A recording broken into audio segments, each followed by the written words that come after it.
आपल्या व्याख्यानाचा प्रारंभ करण्यापूर्वी आपल्या प्रथेप्रमाणे स्वामी स्वरूपानंदांच्या प्रतिमेला या ठिकाणी प्रमुख मान्यवरांच्या हस्ते पुष्पहार अर्पण होईल. त्यानंतर प्रमुख पाहुण्यांचं या ठिकाणी स्वागत होईल, व्याख्यात्यांचा परिचय होईल आणि आपल्या पुढील कार्यक्रमाला सुरुवात होईल.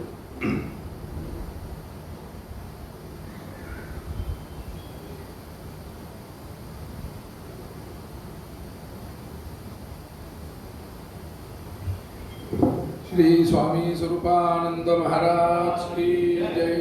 जय जय रघुवीर समर्थ छत्रपती संभाजी महाराज की जय. छत्रपती शिवाजी महाराज की जय. भारत माता की जय. आजचे आपले व्याख्याते श्री श्रीनिवास पेंडसे यांना अशी मी विनंती करतो की त्यांनी आसनस्थ व्हावं. आजच्या आपल्या व्याख्यानांचा या ठिकाणी स्वागत आणि सत्कार आपल्या मंडळाचे अध्यक्ष श्री जयंतराव देसाई, कार्याध्यक्ष स्वामी स्वरूपानंद सेवा मंडळ पावस यांनी त्यांचा या ठिकाणी सत्कार करावा अशी मी त्यांना विनंती करतो.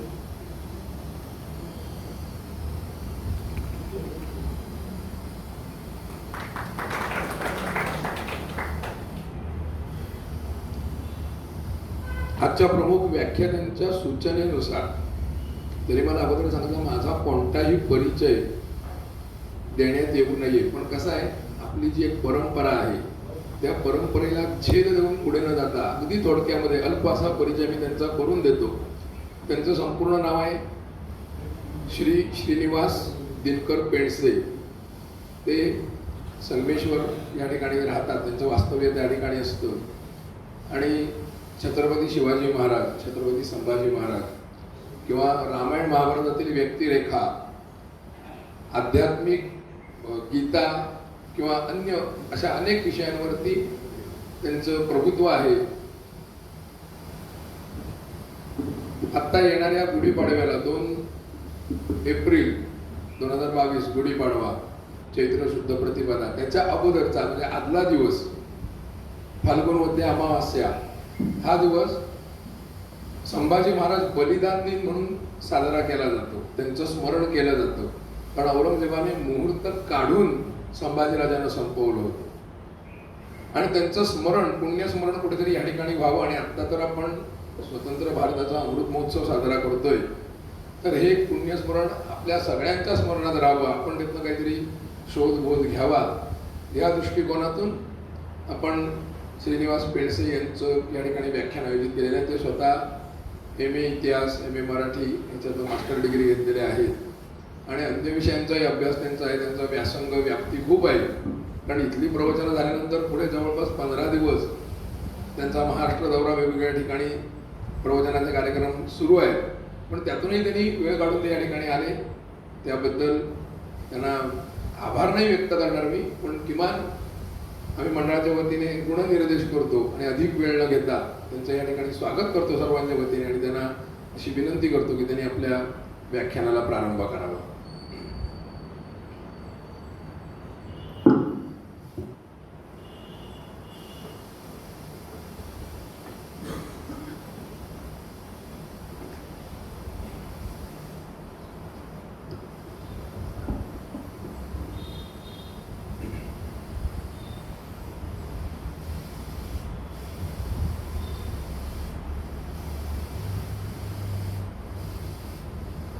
भारतीय स्वातंत्र्याचा अमृत महोत्सव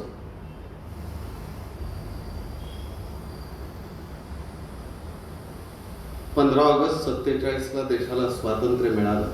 खरं तर इथे स्वातंत्र्य हा विषय पारतंत्र्याच्या आंदोलनातून सुरू होतो आणि संपतो, पण 47 पर्यंत सर्वसाधारणपणे 150-200 वर्ष आधुनिक स्वातंत्र्याचा प्राप्तीचा इतिहास मांडला गेला. मी अनेक वेळा अनेक ठिकाणी सुरुवात करताना नेहमी असं म्हणतो की जगाच्या पाठीवर असे अनेक देश आहेत की ज्या देशांना एखादा स्वातंत्र्य संग्राम लढावा लागला.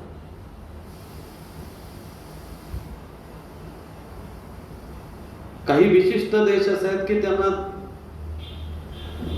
2-3 वेळा पारतंत्र्यात जावं लागलं आणि प्रत्येक वेळेला स्वातंत्र्याचा लढा लढावा लागला. पण संपूर्ण जगाच्या इतिहासाकडे पाहिलं तर प्रत्येक स्वातंत्र्यातून पारतंत्र्यात जाणारा आणि पारतंत्र्यातून प्रत्येक वेळी स्वातंत्र्याची नवी लढाई लढणारा हिंदुस्थान हा जगातला एकमेव देश आहे असं आपल्या लक्षात येईल. 5,500-6 हजार वर्षांचा इतिहास आपल्याला हेच शिकवतो की प्रत्येक वेळा नवा स्वातंत्र्य संग्राम आम्ही लढत गेलो. अनेक पिढ्या त्यासाठी समर्पित झाल्या. अनेकांचं आयुष्य पणाला लागलं. प्राणार्पण, बलिदान, त्याग यांच्या उच्च कोटीची परिसीमा आपण या स्वातंत्र्याच्या आंदोलनातून अनुभवली. पण या प्रत्येक वेळेचं स्वातंत्र्य मिळाल्यानंतर ते स्वातंत्र्य पारतंत्र्याच्या दिशेनं का प्रवास करतं याचं कारण न शोधल्यामुळे आम्ही प्रत्येक स्वातंत्र्याची लढाई जिंकून स्वातंत्र्य प्राप्तीनंतर परत नव्या पारतंत्र्याच्या दिशेनंच गेलो हे दुर्दैवानं सत्य आहे. ज्या देशामध्ये महाराष्ट्रापुरता विचार करायचा झाला तर राष्ट्रकूट, शिलाहार, सातवाहन, यादव, चालुक्य यांच्यासारखी संपन्न राजघराणी अनेक दशक ज्या भागामध्ये राज्य करत होती त्या प्रत्येक घराण्यानंतर आम्ही पारतंत्र्य का अनुभवलं. स्वातंत्र्याच्या अमृत महोत्सवामध्ये हे विचार करणं आवश्यक आहे. कारण स्वातंत्र्याचा अमृत महोत्सव म्हणजे एक नक्की की 75 वर्ष मिळालेलं स्वातंत्र्य आपण अबाधित ठेवलं हेही नसे थोडं काही इतिहासाचा मागोवा घेतला. कारण शिवरायांच्या स्वराज्य निर्मितीपूर्वीही स्वातंत्र्य कधी काळी होतं. ते पारतंत्र्यात गेलं म्हणून स्वराज्याची प्रतिज्ञा घ्यावी लागली. बाजी प्रभू, तानाजी, शिवाकाशी यांच्यासारख्या असंख्य साध्या साध्या मावळ्यांनी महाराजांबरोबर लढून जे प्राणार्पण केलं, प्रचंड किंमत देऊन ज्यांनी ते स्वराज्य संपादन केलं, त्यानंतरही 1818 ला आम्ही युनियन जॅक बघितला. आणि म्हणून स्वातंत्र्याचा अमृत महोत्सव साजरा करत असताना एक साक्ष चिंतन करण्याची आवश्यकता आहे. आणि ते चिंतन जर मांडायचं असेल तर स्वराज्य स्वातंत्र्य प्राप्ती करता ज्यांनी ज्यांनी बलिदान दिलं त्यांची चरित्र गाथा त्या निमित्तानं चिंतन केलं पाहिजे.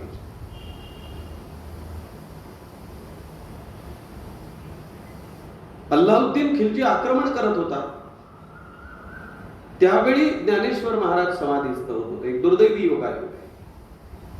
अमृतातेनी पैजा जिंके असे मराठी भाषेची महती, मराठी संस्कृती मांडण्याचा ज्यांनी प्रयत्न केला.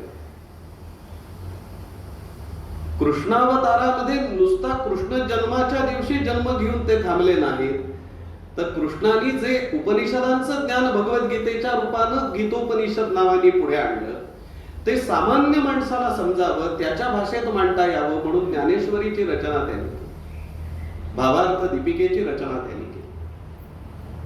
एका बाजूला एक स्वतंत्र आविष्कार, स्वतंत्र मांडणी. सज्जनहो, स्वातंत्र्य प्राप्तीचा इतिहास केवळ देशभक्तांच्या मानदियाळी पुरता मर्यादित नसतो.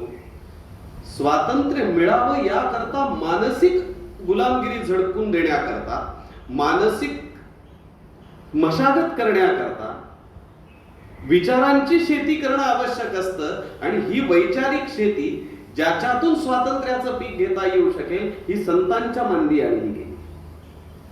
स्वतःची भाषा, स्वतःची अस्मिता जागृत करण्याचं काम ज्ञानेश्वरांनंतर झालेल्या सर्व संत समुदायांनी केलं. आणि त्याचीच परिणती आपल्याला स्वराज्याची प्रतिज्ञा यशस्वी झाल्याचं दिसतं. याचं कारण केवळ राजा असून बसून चालत नाही, राज्यकर्ता निर्माण होऊन चालत नाही. असं राज्य आपलं असावं आणि त्या राज्याचा आपण घटक असावं असं रयतेच्या मनात, प्रजाजनांच्या मनामध्ये असावं लागतं. आणि हे काम ज्ञानेश्वरांच्या पासून सुरू होतं. पण जे काम ज्ञानेश्वरांनी सुरू केलं होतं, ज्यावेळी ज्ञानेश्वरांच्या अवतार कार्याची समाप्ती होत होती, ते जेव्हा समाधीस्थ होत होते तेव्हाच अल्लाउद्दीन खिलजीचं आक्रमण होत होतं. आणि त्यानंतर म्हणजे नियतीची ही इच्छा होती का नाही माहित नाही, पण समाजामध्ये जी थोडीफार अस्मिता निर्माण झाली किंवा राहिली, त्याचं श्रेय जर त्या काळात कुणाला द्यायचं असेल तर ते ज्ञानेश्वर महाराजांना द्यावं लागतं. याचं कारण अमृतातेनी पैजा जिंके हे ज्या दिवशी ते बोलले त्यानंतरचा काळ ते शब्द उच्चारण्याकरता सुद्धा धोकादायक होता. कारण अल्लाउद्दीन खिलजीच्या आक्रमणानंतर हिरवट जात्यंत सर्पांचा प्रचंड फुत्कार आणि प्रचंड अन्याय आणि अत्याचार यांनी स्वातंत्र्य संपवलंच, पारतंत्र्याचा नंगानाद सुरू झाला. पुढची काही शतक हा तमोयुगाचा कालखंड असावा अशा प्रकारची स्थिती होती. आमच्या आया बहिणी जन्माला येतात त्या बलात्कार करून घेण्याकरताच, आमच्या आया बहिणींनी जन्म घ्यायचा असतो तो अब्रू लुटण्याकरताच असा जणू काही नियतीचा संकेत असावा, नियतीचा नियम असावा, अशा प्रकारची रचना या जनपदामध्ये निर्माण झाली. आणि अशा वेळी मनामनांना वाटत होतं की हे बदललं पाहिजे, पण कोण बदलणार? कारण नुसत्या चर्चा करणारी माणसं काही बदलू शकतात याच्यावर माझाही स्वतःचा विश्वास नाही. आणि असल्या वानझोट्या चर्चांनी काही साध्य होतं तर त्याला वानझोटेही म्हटलं नसतं, ही गोष्ट आपण लक्षात घेतली पाहिजे. आणि म्हणून हे कुणीतरी करावं हा जो काही विचार होता, त्या दृष्टीने ही आक्रमकांचा नंगानाद संपवायचा आणि आपलं शासन निर्माण करायचं, हे पहिलं स्वप्न शहाजीराजे भोसल्यांनी पाहिलं. म्हणून त्यांना स्वराज्य संकल्पक असं म्हटलं जातं. काळ विपरीत होता, त्यामुळे त्यांना स्वराज्य निर्माण नाही करता आलं, पण स्वराज्य निर्मिती पुढच्या काळात व्हावी यासाठीची जी मशागत आवश्यक होती, ती मशागत मात्र शहाजीराजांनी पूर्ण केली. त्यासाठी आवश्यक असणारी जी रचना पूर्ण करणं आवश्यक होतं, ते काम शहाजीराजांनी केलं. आणि आता यानंतर हे काम कुणी करावं? कोणीतरी जन्माला येईल, कोणीतरी ते करेल आणि त्यानंतर आपल्याला आपलं राज्य मिळेल असं काही लोकांना वाटत होतं. पण ज्यांच्या हातात राज्य मिळवण्याची यंत्रणा होती ते मात्र कुणाचा ना कुणाचा तरी दास व्हावं, कुणाचा ना कुणाचा तरी गुलामगिरी करावी यातच खितपत पडलेले होते. म्हणजे ज्या आधुनिक स्वातंत्र्याचा अमृत महोत्सव आम्ही साजरा करतो, जरा कधीतरी काढून बघा, ज्या क्षणी ब्रिटिश भारतात आले तिथपासून 1818ला जेव्हा संपूर्ण शिवशाही म्हणा, मराठेशाही म्हणा, जे काही होतं ते त्यांच्या ताब्यात गेलं, त्यावेळी एकूण ब्रिटिशांची संख्या किती होती आणि हिंदुस्थानची लोकसंख्या किती होती? हा असा विचित्र देश आहे की इथे ठरवलं तर एखादा माणूस उठून उभा राहतो आणि आंदोलन उभं करतो आणि तिकडून आलेला एखादा माणूसही आमच्यावर राज्य करू शकतो. याचं कारण आम्ही या सगळ्या प्रक्रियेचा अभ्यास केला नाही, हे आमचं दुर्दैव आहे. आणि त्यावेळी हे राज्य कुणीतरी निर्माण करावं ही इच्छा होती. ही इच्छा, हे स्वप्न आऊसाहेबांनी पाहिलं आणि ते नुसतं पाहिलं नाही इतरांकरता. आता कुणीतरी येऊन कुणीतरी राज्य निर्माण करेल या भ्रमात राहण्यात अर्थ नाही. हे जर करायचं असेल तर त्याचं संस्कार सिंचन आपल्या मुलावर केलं पाहिजे. आणि म्हणून एकदा अशा सहजपणे जेव्हा शिवबा म्हणाले होते, आऊसाहेब आम्ही आबासाहेबांसारखे होणार, तेव्हा आऊसाहेब म्हणाल्या होत्या, आबासाहेबांसारखे पराक्रमी व्हायला हरकत नाही, पण शिवबा तुम्हाला आबासाहेबांसारखे बंडखोर सरदार होऊन नाही चालणार. तुम्हाला स्वतःच राज्य निर्माण करावं लागेल, तुम्हाला रयतेच्या मनातलं राज्य निर्माण करावं लागेल. आणि याकरता म्हणून हे जेव्हा एखादी आई आपल्या मुलाच्या मनामध्ये बिंबवते तेव्हा त्याचा परिणाम असा होतो की एखादा सामान्य जन्माला आलेला शिवाजी नावाचा मुलगा शिवछत्रपती होतो. याचं मुख्य श्रेय त्या संस्कार सिंचनाला द्यावं लागतं. नाही तर तेही शहाजीराजांप्रमाणे एखादे सरदार होण्यामध्ये आनंददायी मानून राहिले असते. एक उदाहरण सहज येतं आणि महाराष्ट्रात अजून त्याच्याबद्दल वाद नाही म्हणून ते आपल्यासाठी सांगू. गोदावरीच्या किनाऱ्यावर समर्थ स्नान करत होते, समर्थ रामदास स्वामी. आणि त्यावेळची घटना अशी घडली होती की शहाजीराजांच्या भावजाईला मुघलांनी उचलून नेलं होतं, तिचं अपहरण केलं. या पार्श्वभूमीवर गोदावरीच्या किनाऱ्यावर स्नान करत असताना शहाजीराजांची आणि समर्थांची भेट. शहाजीराजांना विचारलंय समर्थांनी, तो संवाद फक्त हे करतो आणि पुढे जातो. शहाजीराजांना विचारलं समर्थांनी, शासकाचीच भावजय मोगल उचलून न्यायला लागले तर सामान्य प्रजाजनांनी सुरक्षिततेसाठी कोणाकडे पाहायचं? शासकच जर असुरक्षित असतील तर सामान्य रयतेनी कोणाकडे पाहायचं? त्यांची सुरक्षितता कोण करणार? हे चित्र कधी बदलणार? अत्यंत उद्वेगाने समर्थ बोलत होते. अत्यंत शांतपणे शहाजीराजे ऐकत होते. त्यांचं बोलणं सुरू झालं तेव्हा ते म्हणाले, स्वामीजी क्षमा करा, दुर्दैवानं ही स्थिती सत्य, दुर्दैवानं हे सत्य, मात्र तरीही मला विश्वास आहे हे चित्र नक्की बदलेल. कोण बदलेल? आता दोघांचे प्रश्नोत्तर. कोण बदलेल? माझा मुलगा बदलेल. किती वर्षाचा आहे? 1.5 वर्षाचा. काय नाव आहे? शिवाजी. लक्षात ठेवा बरं, 1.5 वर्षाचा माझा मुलगा समाजाला आवश्यक नसलेली अन्यायी जुलमी राज्य व्यवस्था उलथून टाकेल आणि समाजाला आवश्यक असलेली समाजाच्या मनातली, समाज मनातली राज्य व्यवस्था निर्माण करेल असं जो बाप सांगू शकतो त्याचाच मुलगा छत्रपती होतो. ही गोष्ट लक्षात ठेवली पाहिजे. 10वी-12वीच्या परीक्षांचा कालखंड चालू आहे. जर 10वीची परीक्षा देऊन आलेल्या मुलाच्या बापाला प्रश्न विचारा, तुमचा मुलगा कोण होणार, काय ठरवलं? तो सांगतो रिझल्ट लागल्यावर बघू. 10 आणि 6 16 हल्ली आता सरळच जातात, कारण मध्ये थांबण्याची काही प्रक्रिया शासनाने ठेवलेली नाही आणि त्याचा अकलेशी काही संबंध नाहीये. त्यामुळे सरळ 16 वर्ष धरली आणि म्हणजे वेगळ्या अर्थाने त्या काव्यात लिहिलंय त्याबद्दल मला म्हणायचं नाही, पण मला त्यामुळे हल्ली वाटतं 16वं वर्ष धोक्याचं ते या अर्थाने आहे. 16 वर्ष आपल्या जवळ राहिलेला, आपण शिकवलेला मुलगा काय करील हे सांगता येत नाही. 350 वर्षापूर्वी त्याच महाराष्ट्रामध्ये गोदावरीच्या किनाऱ्यावर समर्थ रामदासांसारख्या एका ज्येष्ठ व्यक्तिमत्वाला शहाजीराजांनी उत्तर दिलं होतं, माझा 1.5 वर्षाचा मुलगा समाजाला आवश्यक असलेली राज्य व्यवस्था निर्माण करण्यासाठी उन्मत्त राज्य व्यवस्था उलथून टाकेल. मित्रांनो, इतिहास घडवणारी माणसं केवळ ती जन्माला आल्यानंतर मोठेपणी काही करतात असं नाही, तर त्यांनी लहानपणी पुढे मोठं व्हावं याकरता ज्यांच्या घरामध्ये संस्कार सिंचन होतं त्यांच्याच घरामध्ये छत्रपतींची मांदियाळी निर्माण होते.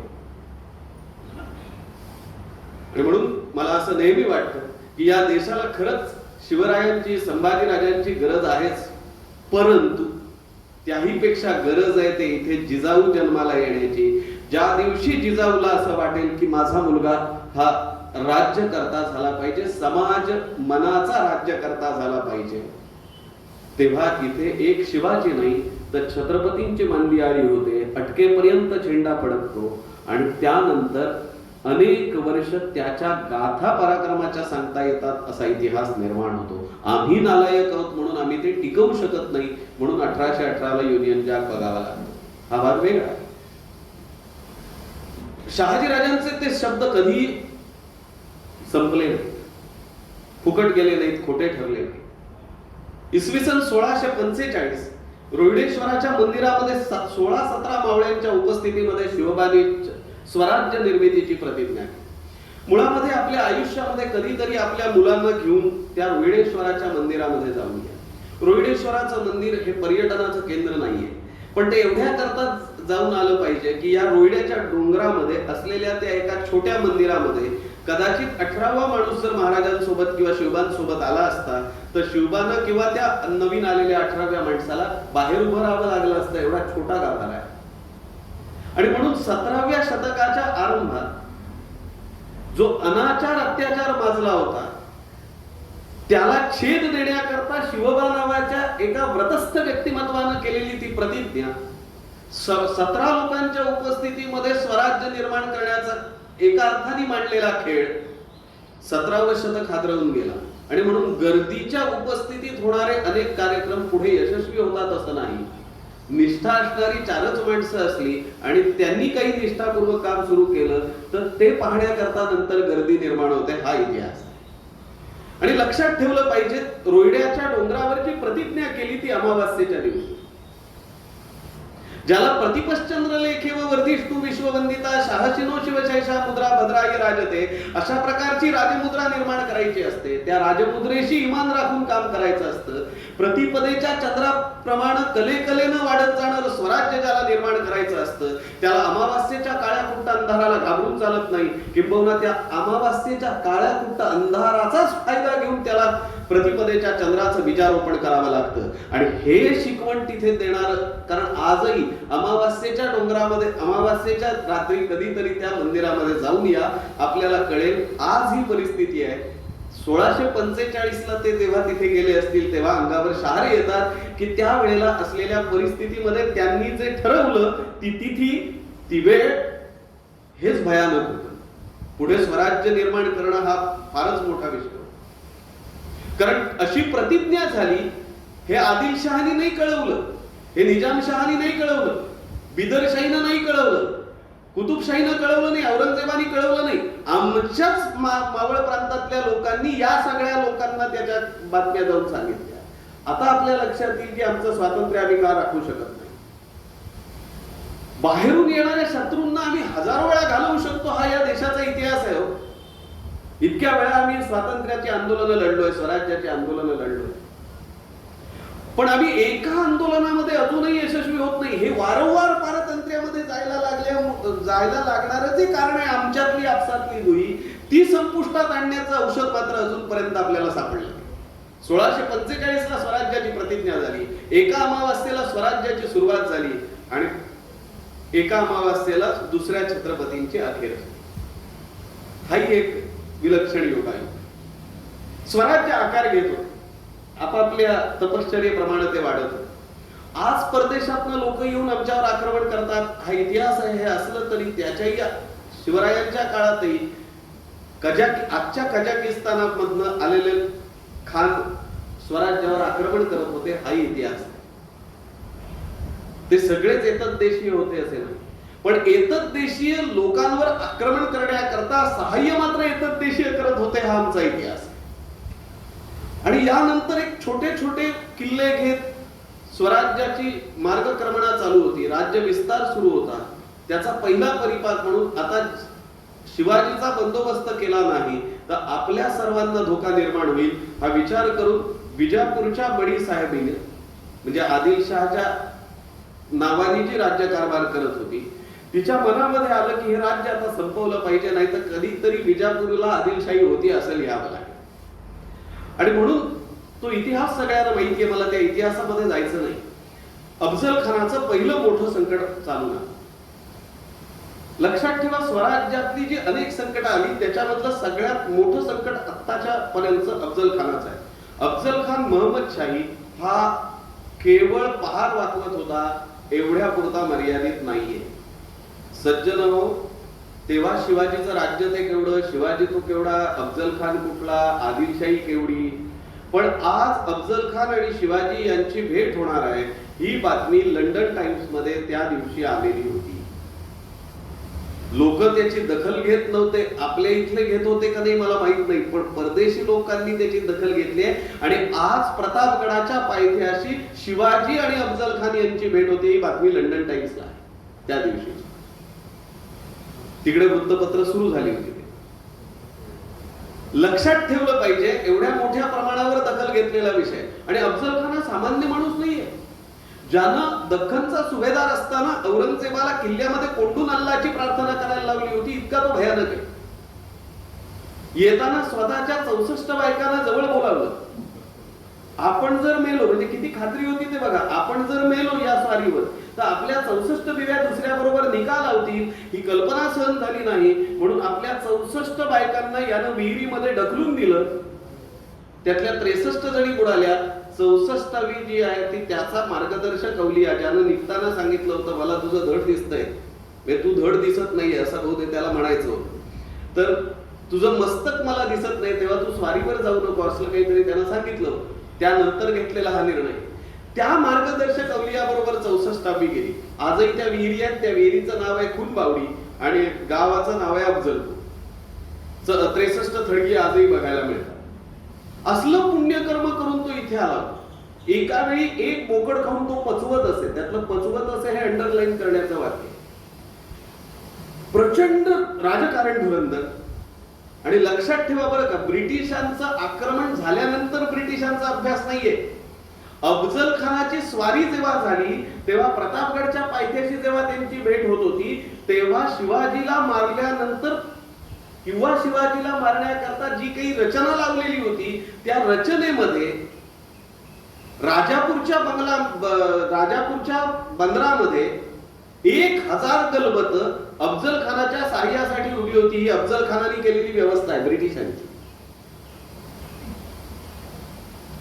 या अफजल खानाला मारण्याकरता ज्या काही रचना करायला हव्या होत्या त्या करण्याकरता जेव्हा राजगडावर यायचं ठरलं तेव्हा आऊसाहेबांचा निरोप घेण्याकरता महाराज तत्पूर्वी 14 मे 1657 पुण्याचा इंद्रनील पर्वत, पुण्याजवळचा त्या इंद्रनील पर्वतावर असलेला पुरंदर नावाचा किल्ला, तिथे आजचे जे चरित्र नायक आहेत त्या संभाजी महाराजांचा जन्म झाला. इतिहासामध्ये अनेक घटना अशा दिसतात, अनेक चरित्र अशी दिसतात की जी प्रगल्भ होती पण तरी सुद्धा नियतीनं निसर्गानं त्याच्यावर अत्याचार केले. पण निसर्गानं नियतीनं केलेले अत्याचार एखाद दुसरे असणारी चरित्र प्रचंड आहे. पण अनेक वेळा निसर्गाने आणि नियतीनं अत्याचार केलेलं एकच व्यक्तिमत्व म्हणून संभाजीराजांच्या जीवनचरित्राकडे बघावं लागतं. मुळामध्ये समजून घेण्याचा विषय हा आहे की ज्या वयामध्ये हा मुलगा काही ना काही आई वडील यांच्या बरोबर असायला हवा होता त्याचं दुर्दैव पहा. मुलगा जन्माला आला, जन्मतारीख आहे 14 मे 1657. जो तुम्हाला मला जगातल्या झोपडीतल्या झोपडीत जन्माला येणाऱ्या, उघड्यावर जन्माला येणाऱ्या, महालामध्ये जन्माला येणाऱ्या, गरीब श्रीमंत रंक राव कुणाच्याही घरामध्ये जन्माला आलेल्या कुठल्याही माणसाच्या बालकाला जन्माला घातलेल्या आपल्या आईचं निसर्गदत्त दूध पिण्याचा जो सामान्य अधिकार निसर्गाने दिलेला असतो, राज्यकर्त्याच्या घराण्यामध्ये जन्माला येऊन सुद्धा संभाजी महाराजांच्या म्हणजे संभाजी राजांना किंवा शंभू राजांना हा अधिकार निसर्गाने दिला नाही. आईला असलेल्या संक्रामक आजाराचा फैलाव युवराजांना नको म्हणून युवराज असल्यामुळे जन्माला आल्यानंतर आईचं दूध पिण्याचा निसर्गदत्त अधिकार निसर्गाने नाकारला. पहिला अत्याचार.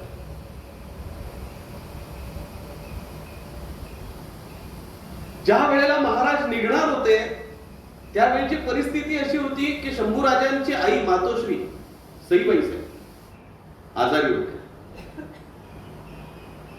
ज्या वयामध्ये 1.5-2 वर्षाचे होते शंभू राजे, ज्या वयामध्ये आईचा हात हातात घेऊन आपली नाजूकशी पावलं टाकत नमवी पहा भूमी ही अशा पद्धतीचं जीवनचरित्राचा आरंभ करायचा, त्याच कालावधीमध्ये निसर्गाचा, नियतीचा, जनसामान्यांचा परिचय करून घेण्याचा जो कालखंड असतो त्या कालखंडामध्ये पुणे 1.5-2 वर्षाचे असताना आई देवाघरी निघून गेली. हा निसर्गाने केलेला दुसरा अत्याचार. आई गेल्यानंतर आई आणि बाप ही दोन्ही नाती ज्या बापाला सांभाळावी लागतात तेवढं सामर्थ्य शिवरायांचं नक्की होतं. पण काळ विपरीत होता. अफजल खानाचं संकट समोर होतं आणि 12,000 फौजेनिशी नुसता निघाला होता असं नाहीये. सिद्धीपासून ब्रिटिशांपर्यंत म्हणजे जंजिऱ्याच्या सिद्धीपासून ब्रिटिशांपर्यंत आणि सर्व आजूबाजूच्या शहांशी बोलणं करून एकाच वेळेला हल्ला करण्याच्या तयारीनं आलेला अफजल खान होता. आणि याचा अर्थ दुसरा असा होता, अफजल खानाची स्वारी झाली, आता शिवराय टिकतात किती बघायचं, ते हरतील याच्याबद्दल कुणालाही शंका नव्हती. पण शिवराय जिंकतील असा विश्वास कुणाच्यातही नव्हता. याचं कारण एकूण अफजल खानाचं जे चरित्र ज्यांनी मांडलेलं होतं, पाहिलेलं होतं, त्यांना शिवराय जिंकतील असं वाटणं दुरापास्त. या अवस्थेमध्ये या लेकराला तसंच सोडून त्यांना प्रतापगडाकडे यावं लागलं. माफ करा बरं का, मालिकेत काय दाखवलं याचा माझ्याशी काही संबंध नाही. नाही तर नंतर बाहेर पडल्याबरोबर त्या राण्या कशा वळायला आल्या त्याचा प्रश्न विचारला जातो म्हणून आधीच सांगून ठेवतो. कारण राणीउसा पूर्णपणे राजगडावरच होता. महाराज पर्यटनासाठी प्रतापगडावर गेले नव्हते. आणि महाराजांना इतकी जबरदस्त जाणीव होती, प्रतापगडावर अडकलो गेलो तर सगळ्यांसह अडकणं राजाला शोभायमान नव्हतं. आणि म्हणून महाराज जेव्हा शिवबा जेव्हा आऊसाहेबांची भेट घेण्याकरता आले, मला फक्त शिवचरित्रातली हीच घटना आवडते. याचं कारण असं आहे की इथे चरित्र निर्माण करण्याची क्लुप्ती दिसते. आऊसाहेब म्हणाले होते, शिवबा स्वराज्य निर्माण करायचं तर तुला खडतर प्रसंगातनं जावंच लागेल. जरा फक्त आपल्या घरात मध्ये तुलना करून बघा. खरं तर करू नये, आपली ती क्षमता नाहीये, पण तरी सुद्धा करून बघा. स्वराज्य निर्माण करायचं असेल तर तुला खडतर प्रसंगातनं गेलंच पाहिजे, त्याला पर्याय नाहीये. अफजल खानाची भेट तुला घ्यावी लागेल. पण अफजल खानाची भेट म्हणजे अफजल खान म्हणजे काय याचा बायोडाटा त्यांनी सांगितला एका वाक्यामध्ये, एका शब्दामध्ये. अफजल खान म्हणजे विश्वासघात आणि दगाबाज, हे दोनच समानार्थी शब्द त्याला लागले. तेव्हा अत्यंत सावधगिरीनं वाद. जोपर्यंत महाराष्ट्राचं मंगल होत नाही तोपर्यंत आई जगदंबेचे चरण मी सोडणार नाही. जगदंबेचे चरण मी सोडणार नाही. तुम्हाला कर्म करावं लागेल, तुम्ही जा. आणि शेवटचं वाक्य सगळ्यात महत्वाचं. शिवबा लक्षात ठेवा बरं का, संभाजी राजांच्या रक्ताचा सूड घेतल्याशिवाय आम्हाला आपलं मुखकमल दाखवू नका.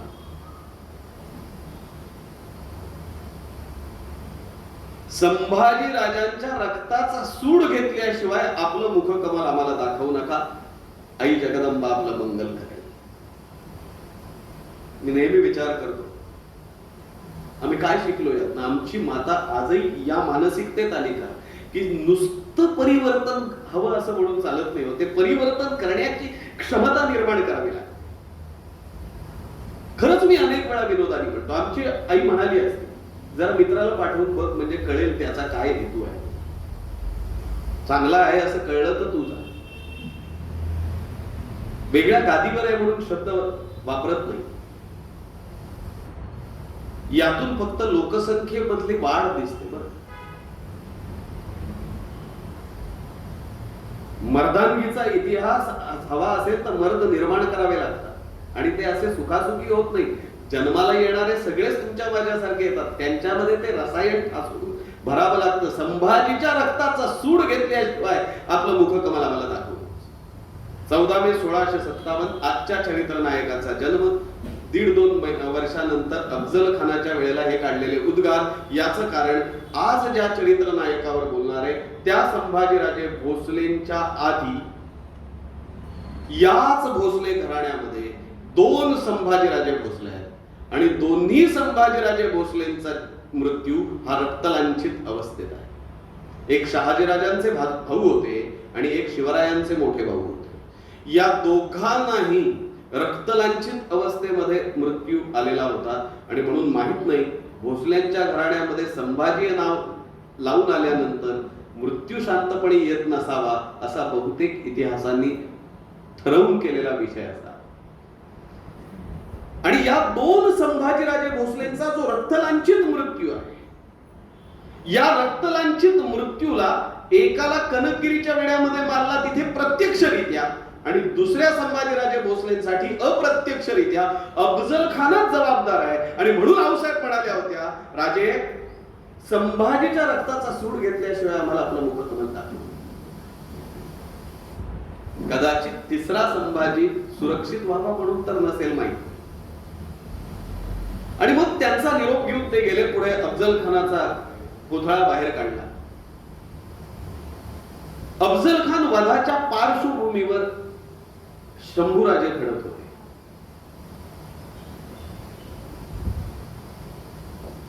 लहानपणापासून तीक्ष्ण बुद्धिमत्ता असलेलं व्यक्तिमत्व आहे. 8वं वर्ष लागायचं, सुमारे 8वं वर्ष लागलं. आणि आणखीन एक मोठं आक्रमण मधला काळ. एक शिवचरित्रामध्ये अफजल खान वधानंतर शिवरायांना उसंत नाहीये बरं का. एक खान गेला की दुसरा पाचवीला पुजलेलाच होता. आता मोठं संकट आलंय. शास्ता खान चालून आलाय. शास्ता खान गेला आणि आता पुरंदरचा तह ही घटना पुढे येते. मिर्झा राजे जयसिंग आणि दिलेर खानाचं आक्रमण. ज्या पुरंदर किल्ल्यावर या बालकाचा जन्म झाला तोच किल्ला इतर 22 किल्ल्यांसह द्यावा लागला. पुरंदरचा तह म्हणून तो प्रसिद्ध. आजही आपण राजस्थानच्या बिकानेरच्या वस्तू संग्रहालयात गेला तर मिर्झा राजे जयसिंग आणि शिवाजीराजे या दोघांच्या मध्ये झालेला जो तह आहे त्या तहाचा अस्सल कागद आपल्याला राजस्थानच्या बिकानेरच्या वस्तू संग्रहालयामध्ये बघायला मिळतो. 26 फूट लांबीचा कागद आहे. अनेक अटी शर्ती त्याच्यामध्ये लिहिलेल्या आहेत. आजच्या आपल्या चरित्रापुरत्या 3 अटींचा विचार करूया आणि पुढे. मिर्झा राजांबरोबर जो तह झाला त्यातली पहिली अट महत्वाची होती. एकूण जे काही शिवाजींनी मिळवलेले किल्ले आहेत त्यापैकी 23 किल्ले औरंगजेबाचा प्रतिनिधी म्हणून मिर्झा राजे जयसिंगांच्या ताब्यामध्ये द्यायचे. शिवराय 12 लाख हुनांचा मुलूक, 12 लाख हुन मिळकत असलेला मुलूक स्वराज्याचा या 23 किल्ल्यांसोबत मिर्झा राजांच्या ताब्यात द्यायचा. या दोन्ही अटी चालल्या असत्या. दुःख नक्की झालं असतं. रक्ताचं सिंचन करून प्रत्येक किल्ला मिळवला होता, वाढवला होता, जतन केला होता. तो देताना दुःख झालं असतं. पण तो परत कसा मिळवायचा हेही महाराजांना माहिती होतं. पण तिसरी अट भयानक होती. युवराजांसह औरंगजेबाच्या 50व्या वाढदिवसाकरता आग्र्याला भेटीला जायचं ही अट फार विचार करून घातलेली होती, जी मान्य करावी लागली. आणि याही पेक्षा हा सगळा तह अंमलात आणण्याकरता 23 किल्ल्यांच्या किल्ल्या जोपर्यंत मिर्झा राजांच्या ताब्यामध्ये होत नाहीत, येत नाही, तोपर्यंत तह ठरल्यापासून, तह दोघांनाही मान्य झाल्यापासून जोपर्यंत 23व्या किल्ल्याची किल्ली जोपर्यंत मिर्झा राजे जयसिंगांच्या ताब्यात येत नाही तोपर्यंत तुमचा 8 वर्षाचा मुलगा आमच्याकडे ओलीस ठेवा ही अट मान्य करावी लागली. लक्षात ठेवा, शंभूराजांना 8 वर्षाचं असताना शिवरायांनी मिर्झा राजांकडे जामीन म्हणून ठेवलं. 23 किल्ल्यांच्या किल्ल्या दिल्यावर सोडवलं. काय दुर्दैव आहे पहा.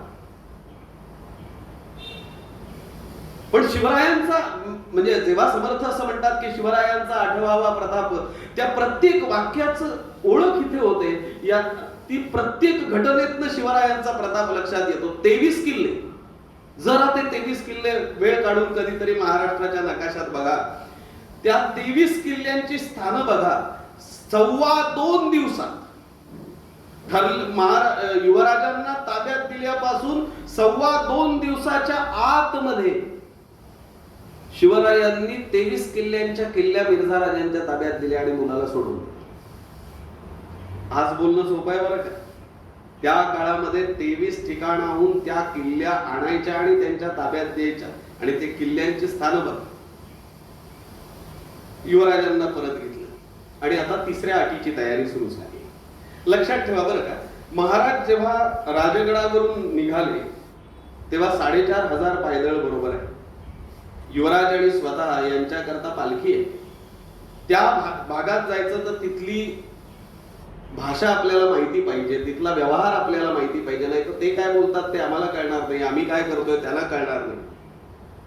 म्हणून मदारी मेहतर, हिरोजी फर्जन यांच्यासारखे अरेबी, फारसी, उर्दू जाणणारे लोक बरोबर घेतले.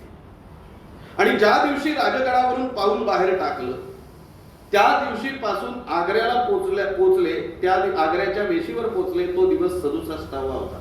67 दिवस अखंड प्रवास शिवरायांनी केला होता. यातला सुरुवातीचा 2 दिवसांचा प्रवास हा स्वराज्याच्या भूमीतनं होता. बाकी सगळा औरंग्याच्या भूमीतनं केलेला प्रवास. ज्या अमेरिकेच्या डिफेन्स स्टडीज मध्ये 2 विषय अनिवार्यपणे शिकावे लागतात. त्यातला पहिला आहे अफजल खान वध आणि दुसरा आहे आग्र्याहून सुटका. आमच्याकडे अफजल खान वधाचं चित्र लावल्यावरही भावना दुखावतात. असलं विचित्र आहे. आणि त्यांच्याकडे या घटनाचा सामरिक अभ्यास केला जातो हे त्याचं महत्व आहे. याचं कारण असं आहे, तुमच्यामध्ये कोणी सीए असेल तर त्या सीएला जरा कधीतरी याचं ऑडिट करायला सांगा. राजगडावरून आग्र्याला टाकलेलं पहिलं पाऊल इथपासून ते आग्र्याहून आल्यानंतर राजगडावर पडलेलं पहिलं पाऊल, या शिवरायांच्या 2 पावलांमध्ये स्वराज्याचा आणि शिवरायांचा झालेला खर्च किती हे जर त्या ऑडिटरला, त्या सीएला सांगता आलं तर त्याला शिवराय कळलाय असं म्हणायला हरकत नाही. लक्षात ठेवा बरं, मिर्झा राजांना ते असं म्हणाले, 23 किल्ले घेतले, 12 लाख होनांचा प्रदेश घेतला, आता आमच्याजवळ राहिलं काय? आणि आम्ही आग्र्याला एवढा 2 महिन्याचा प्रवास करून तिथे पोचायचं, खर्च कुठून करायचा? मिर्झा राजांना सांगून औरंगजेबाकडून मंजूर करून घेतला. म्हणजे औरंगजेबाला जे भेटायला गेले 4500 पायदळ अधिक आपले पालखीचे व्यवस्थापक आणि स्वतः आणि युवराज, या सगळ्यांचा जाण्याचा आग्र्याला खर्च हा औरंगजेबाचा होता. आणि खर्च म्हणजे नुसतं येण्या जाण्याचं तिकीट नव्हे, मधल्या सगळ्या सरंजामासह ते ज्या दिवशी आग्र्याला पोहोचले त्या दिवशी पुढचा इतिहास सगळ्यांना माहिती आहे. त्यांना राजा म्हणून सन्मानित केलं गेलं नाही, त्यांचं स्वागताला कोणीही गेला नाही. आणि पहिले 2 दरबार संपले, एकूण 3 दरबार भरत असत. दरबारे आम, दरबारे खास आणि घुसलखान्याचा दरबार. दिवाणे खास हा होता, हा मातब्बर लोकांचा प्रशासकीय असलेला स्वरूपाचा दरबार. दिवाणे आम जनतेसाठी असलेला दरबार. आणि तिसरा दरबार विशेष कारणासाठी भरायचा घुसलखान्याच्या इमारतीमध्ये, त्याला घुसलखान्याचा दरबार असं म्हणतात. पहिले 2 दरबार संपले, तिसऱ्या दरबाराला महाराज गेले, महाराजांचा अपमान झाला, मुलग्याला नेलं होतं, त्याचं वय 8 वर्ष लक्षात ठेवा.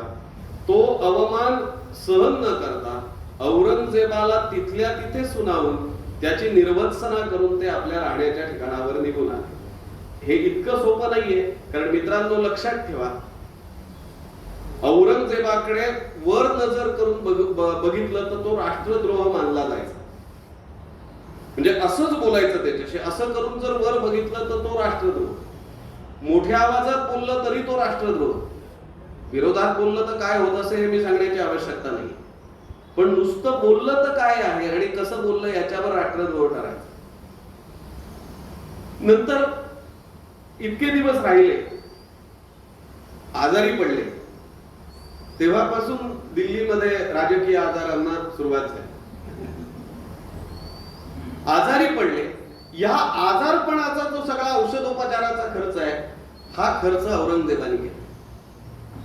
महाराजांना भेटायला येणाऱ्या लोकांना जी महाराजांनी खिलत दिली आहे, बक्षीस दिलंय, भेटीचे नजराणे दिले, ते औरंगजेबाच्या पैशाने दिले. आपल्या सगळ्या राहण्याचा खर्च औरंगजेबाच्या पैशांनी केला. शिवरायांना बरं वाटावं, आता वैद्यूंचे उपचार, वैद्यांचे उपचार थकलेले आहेत, तेव्हा आता फक्त परमेश्वरी शक्तीचा उपयोग होऊन महाराज वाचू शकतात अशी व्यवस्थित बतावणी झाल्यानंतर मंदिर, मस्जिद, मठ यांना जे मिठाई पाठवून त्यांचा आशीर्वाद घ्यायचा, ती मिठाई पाठवण्याची व्यवस्था म्हणजे कुरिअर सर्व्हिस ही औरंगजेबाची होती. त्याचा कोणताही पैसा शिवरायांनी दिलेला नाही. आणि त्यातली पाठवायची मिठाई ही औरंगजेबाच्या पैशाची होती. त्याचा सगळा खर्च औरंगजेबाने केला. महाराजांनी एक पत्र लिहिलं, अनेक पत्र लिहिले. मुळात का अमेरिकेत ते शिकवलं जातं हे पहा. एवढ्या प्रचंड प्रमाणामध्ये फौजपाटा घेऊन दुसऱ्या यमाच्या रेड्याच्या ताब्यात गेल्यानंतर, यम औरंगजेब, रेडा फुलाद खान, या दोघांच्या ताब्यात गेल्यानंतर परत येण्याची सुतराम शक्यता नसताना सुद्धा ते परत आले. आणि याच्यासाठी स्वराज्याच्या दप्तरातनं 1ही रुपया खर्च नाही आणि एकही माणूस जायबंदी झाला नाही, खर्चटलं सुद्धा नाही. 2 वकील नंतर अडकले होते, त्यांनाही सोडवून आणले पुढच्या काळात. परंतु म्हणून ते लोक अभ्यास करतात, हा माणूस कसा काय हे सगळं करू शकतो. पहिले एक पत्र लिहिलंय, ते पत्र सांगतो, कारण ते आता इथून शंभूराजांचा राजकीय जीवन घडणीचा सुरुवात इथून होते.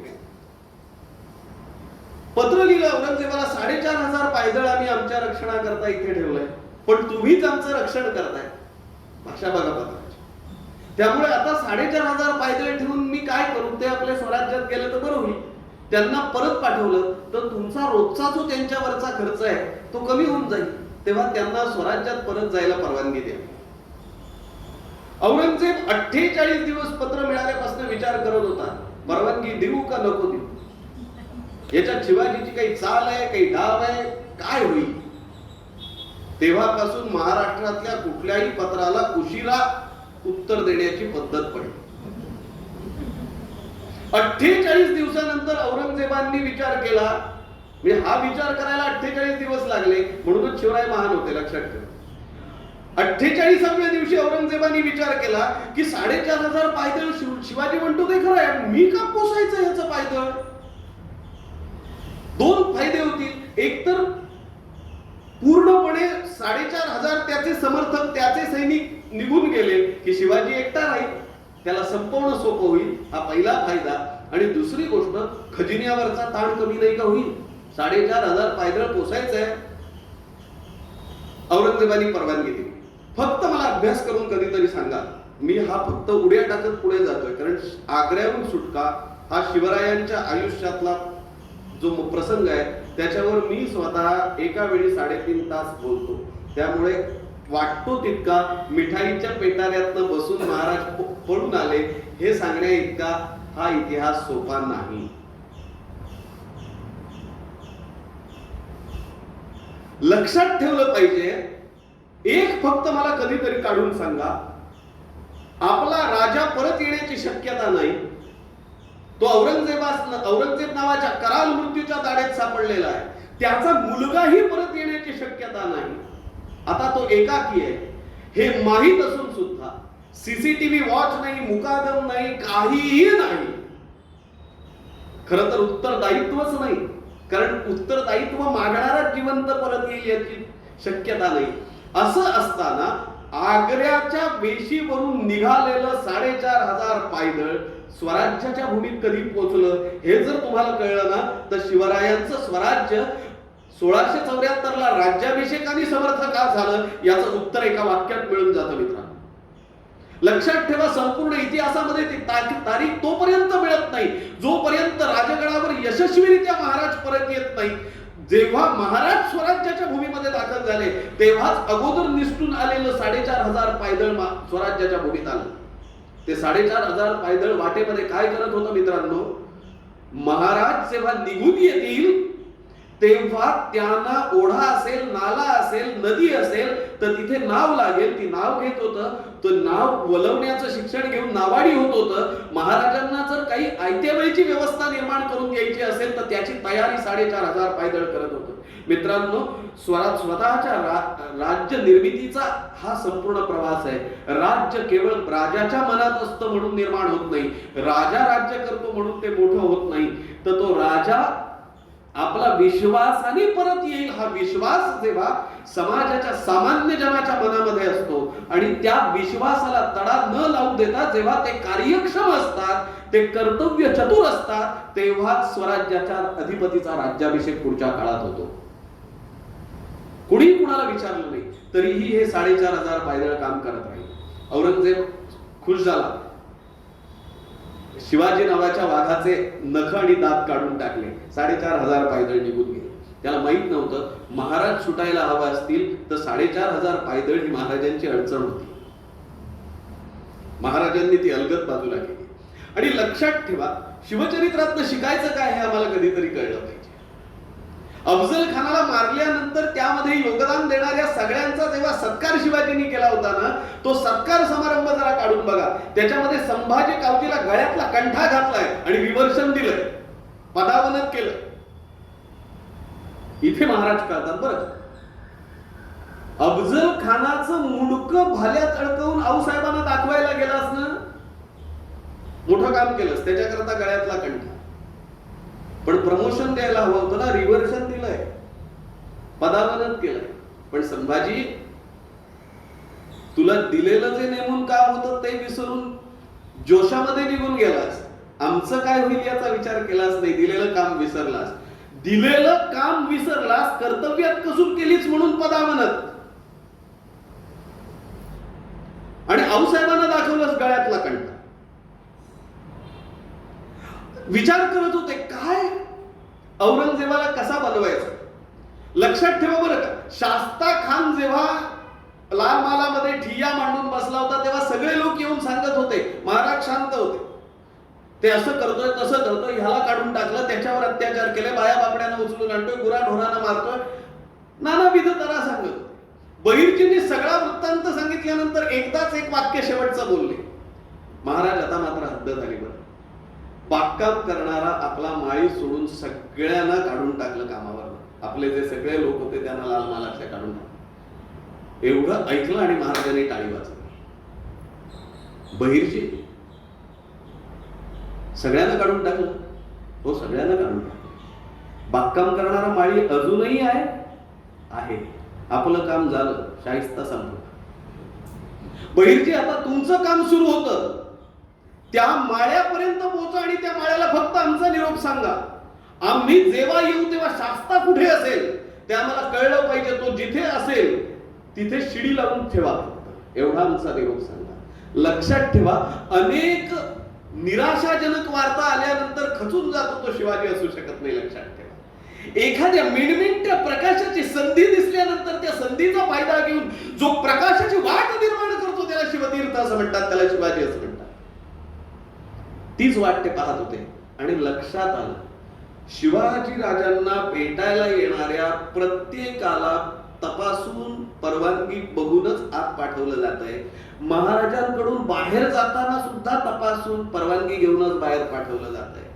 प्रचंड बंधनं आली आहेत, अरबांचे पठाणांचे पहारे बसले, तोफांची तोंड इकडे करून ठेवली आहेत.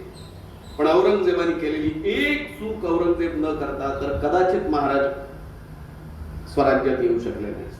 आणि ती एक चूक होती की 8 वर्षाचं शिवाजीचं पोर, 8 वर्षाचा संभाजी आपलं काय वाकडं करणार म्हणून त्या संभाजीला फक्त त्यांनी कुठल्याही बंधनामध्ये जखडवलं नव्हतं.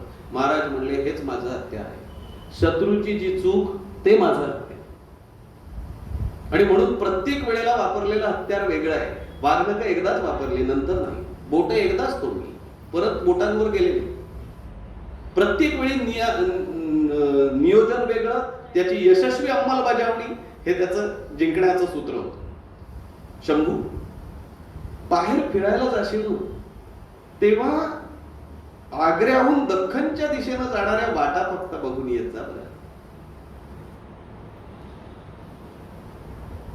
कार्यशाळा वर्कशॉप घेऊन नेतृत्व तयार होत नाही बरं का, ते असं प्रात्यक्षिकासह तयार करायला लागतं.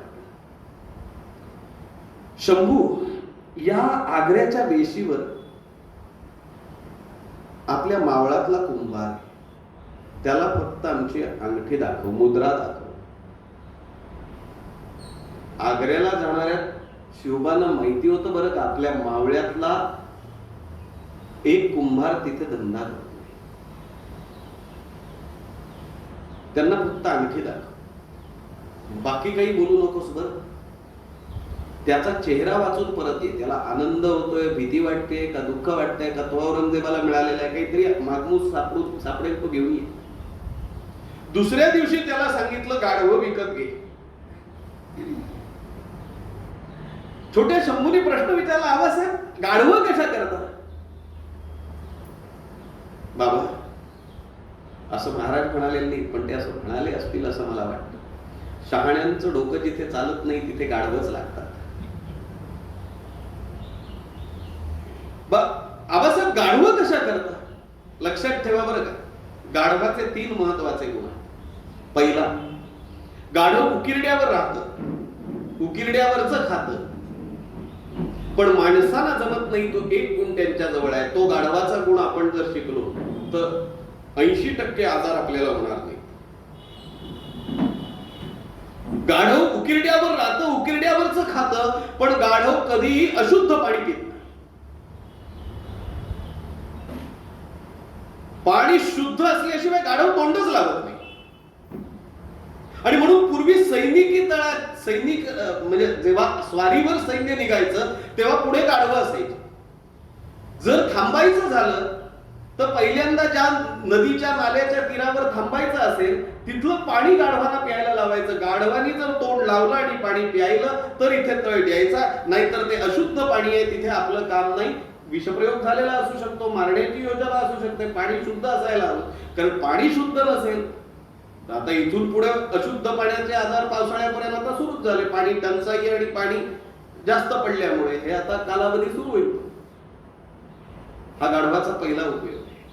आपल्याकडे आरोग्य खातं नावाचा एक नमुना आहे आणि तो पाणी म्हणजे बरेच लोक एखादी साथ आली तरच अशुद्ध काय शुद्ध आहे ते बघतो आणि काही लोक मेल्यानंतरच त्यांचा रिपोर्ट येईल. हे स्वातंत्र्यात चालतं बरं का, स्वराज्यात नाही. स्वराज्यात इन्स्टंट प्रयोगशाळा. पाणी शुद्ध आहे का बघा, गाढव पित आहे. आता त्याला गाढव म्हणायचं का नाही हे मात्र नक्की ठरवा बरं. जे शहाणे स्वतःला समजतात ते दूषित पाण्यामुळे जास्त रोग होऊन मरतात आणि ते गाढव ज्याला म्हणतात ते मात्र शुद्ध पाणी असलं तरच पित. हा पहिला गुण. दुसरा गुण, गाढव जो चढाव चढतं तो आजच्या युगातलं कुठलंही अवजड वाहन सहज चढून जाऊ शकतो आणि तो जे उतार उतरेल तो सुरक्षित उतार असतो. म्हणून मी नेहमी गमतीनं म्हणतो सर्वेक्षणासाठी गाढव वापरायचे पूर्वी राख किंवा चुना त्याच्या पाठीवर द्यायचा, दोन बाजूला भोकं पाडायचे आणि ते पाठवून द्यायचं. गाढव ते जायचं आणि मग ते जात असेल तसा रस्ता तयार व्हायचा. म्हणजे गाढव हे उत्कृष्ट इंजिनियर आहे बरं का. उलट म्हणू नका बरं का, गाढवाचा अपमान. हा दुसरा गुण. आणि तिसरा गुण, एवढं सगळं असलं तरी ओझं असलं तर त्याला बरं वाटतं. ओझं असलं तर ते खुशीत असतं जातच स्वतः. मग वेगवेगळी खाती वेगवेगळ्या गाढवांकडे देण्यापेक्षा एकाच गाढवाकडे सगळी खाती असली तर उत्तम. म्हणून गाढव असं वापरायचं की हे तीनही गोष्टी आपल्याला करता आल्या पाहिजेत. ओझही नेता आलं पाहिजे, नवीन रस्ता आपल्याला, जुना जो रस्ता आहे त्यांनी जाऊन चालणार नाही राजा रस्त्यावरून, कारण औरंगजेब पाठलाग करणारच आहे. म्हणून नवीन रस्ता काढायचा असेल तर गाढव लागेल आणि वाटेत पाणी प्यायची व्यवस्था ठेवायची असेल चांगली, तब्येत चांगली ठेवायची असेल तर गाढव चालेल. घोडा घे म्हटलं तर औरंगजेब संशयी पिशाच्च आहे आणि गाढवांनी म्हणजे कुंभारांनी गाढव घेतलं याची ब्रेकिंग न्यूज होणार नाही. कारण कुंभाराचं आणि गाढवाचं नातं आहे, माती आणण्याकरता, माती मळण्याकरता आणि मातीची भांडी बाजारात नेण्याकरता त्याला गाढवच लागतो. ही व्यवस्था केली आणि जो रस्ता ठरला जायचा तिथे नवीन भट्टी त्यांनी लावावी मातीची असं त्याला सांगितलं. एवढी मोठी आग्र्याच्या तेव्हांच्या कुंभार कामातली सगळ्यात मोठी भट्टी ही तिथे लावायची, म्हणजे त्या धुराच्या दिशेने आम्हाला बाहेर पडता येईल. आणि मग तो शेवटचा दिवस उजाडला. त्या दिवशी फुलात खान आत केला. एकूण 5 वेळा गेला. 4 वेळा जाऊन आल्यानंतर 5व्यांदा जेव्हा गेला तेव्हा मनामध्ये शंका आली. आता यापर्यंत 4 वेळा आलो, तेव्हा शिवाजी जसा झोपलेला होता तसाच 5व्यांदा कसा, तो पूस का नाही बदलत, तो हलत का नाही, आहे तसाच का राहतो. म्हणून भाल्याच्या टोकांनी, भाल्याचं टोक का, शिवाजी, नख, बोट सगळं पोचलेल्या होत्या बातम्या. सुरक्षित अंतर राखून भाल्याच्या टोकांनी शेला अंगावरचा बाजूला केला तेव्हा थिजला हो जागच्या जागी. डोक्यावरचं शिरस्त्राण होतं, पायातल्या सपाता खाली ठेवलेल्या होत्या, अंगावर शाल होती पण अंगच नव्हतं. शिवाजी नाहीये या सगळ्यामध्ये कुठे. आणि मग झरझर झरझर घटनाक्रम समोर आला. गेले 3 दिवस शिवाजीचे म्हणून जे लोक इथे होते त्यांनी प्रत्येकाने माझ्याजवळ परवानगी घेतली. महाराज की तबीयत बहुत बिगड़ चुकी है, दवा लाने के लिए जाता असं सांगून जे जे गेले. येणाऱ्यांची जेव्हा रजिस्टर पाहिली तेव्हा त्यांच्या लक्षात आलं, आजच्या तुमच्या भाषेत समजेल असं सांगतो, आउट गोईंग होतं, इनकमिंग नव्हतं. गेलेले सगळे महाराज जी की तबीयत बिगड़ चुकी है म्हणून दवा लाने के लिए जाता हूं सांगून जे गेले ते परत कोणीच आले नाहीत. हे लक्षात केव्हा आलं, शिवाजी नाहीये कळलं. संभाजी बरोबरची माणसं कुणीच नाहीये. हा प्रॉब्लेम नव्हता त्याचा, ही अडचण नव्हती आता त्याची. शिवाजी गेला तर झालं. हे त्या काळतोंड्याला सांगायचं कोणी, आणि ते सांगितल्यावर काय होईल. म्हणून जरा दरबारनामा जो आहे तो त्या दिवशीचा काढून बघा, खूप मजा वाटते हे वाचायला. आपल्या महाराजांचा पराक्रम हा बघून, अहो शस्त्र न वापरता जिंकून आले तो, कुठेही शस्त्र नाही आहे. या आग्र्याच्या घटनाक्रमामध्ये शस्त्र काढावंच लागलं नाही. मेंदू हेच शस्त्र आहे, विचार हेच शस्त्र आहे. पहाटे पहाटे गेले, एकट्या जाण्याची शक्यता नव्हती. कवच कुंडल बरोबर म्हणून रामसिंगाला बरोबर घेतलं, मिर्झा राजांचे चिरंजीव. येताना बघितल्यावरच औरंगजेब समजला, सरळ काही सांगायला आलेले दिसत नाही. कारण दरबारामध्ये कोण कसा येतो त्याच्यावर लक्षात येत असे. बरं असा आला की समजायचं, तो चालत आला की गुडबाईची काहीतरी बातमी घेऊन या. पाठीवर हात घेऊन आला की पराभूत होऊनच आला. चालण्याच्या पद्धतीप्रमाणे कळायचं काय घेऊन आलाय. क्यों राम सिंह, बोला इतने सुबह सुबह क्यों आए, क्या खबर लाए हो? बहुत बुरी खबर है जहांपना जिले इलाज. क्या हुआ, सिवा मर गया क्या? आजारी होता, तब्येत वाढत होती, मेला असता तर बरं झाला. जी नहीं हजरत, मर गया होता तो बहुत अच्छा होता. आता प्रकृती वक्र झाल्या, तो फिर. मला नेहमी वाटतं बरं, फ्लॅशबॅकनी असं मागे जाऊन हे चित्र आपण कुठून तरी बघावं. शहेनशाह आलमगीराला त्याचा पाप तुला सोडून तुझ्या सगळ्या बंदोबस्ताला वाटाण्याच्या अक्षता लावून निघून गेला, हे जेव्हा सांगितलं तेव्हा त्याचा फक्त चेहरा बघण्यासाठी आपण तिथे कुठेतरी असावं असं वाटून. तो फिर जिल्ले सुबानी हजरत गुस्ताखी माफ, रहम करो, सिवा भाग गया. कैसे? इथून पुढे औरंगजेबाचे 8 प्रश्न दरबारनाम्यात लिहिलेले आहेत. टायपिंग करतानाची चूक आहे का काय मला माहित नाही, पण त्याची उत्तर एकच आहे, मालूम नाही. कसा, कुठे, कधी काय माहित नाही, सिवा भाग गया, एवढंच. तुरंत नाकाबंदी कर. आणि मग मला पोलिसांच्या नाकाबंदीचं असं का होतं हे तिथे कळलं. औरंगजेब बरोबर, त्याचा आदेश बरोबर, कृती बरोबर. पण लक्षात ठेवा माझं विधान, वयाने लहान असले औरंग्यापेक्षा तरी शिवराय हे नात्यानं बहुधा शिवाजी औरंगजेबाचे बाप होते. ज्या क्षणी हा बरोबर आदेश निघत होता त्या क्षणापूर्वी 48 तास आग्र्याच्या हद्दीच्या बाहेर शिवराय निघून गेले. त्यामुळे नाकाबंदी करून काहीच उपयोग झाला नाही. औरंगजेबाला याचं इतकं वाईट वाटलं नाही शिवाजी सुटला याचं. जेव्हा हेजीबांनी पुढे बातमी आणली तेव्हा त्याला शिवाजी कळला.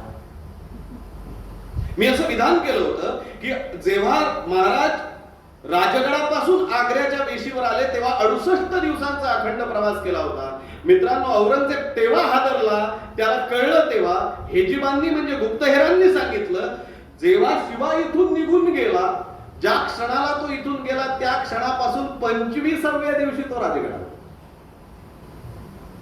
आग्र्याहून सुटका हे मामूली प्रकरण नाहीये. केवळ हिंदुस्थान भयचकित झालेला नाहीये, जगाने नोंद घेतलेलं शिवरायांच्या इतिहासातलं अद्वितीय प्रकरण.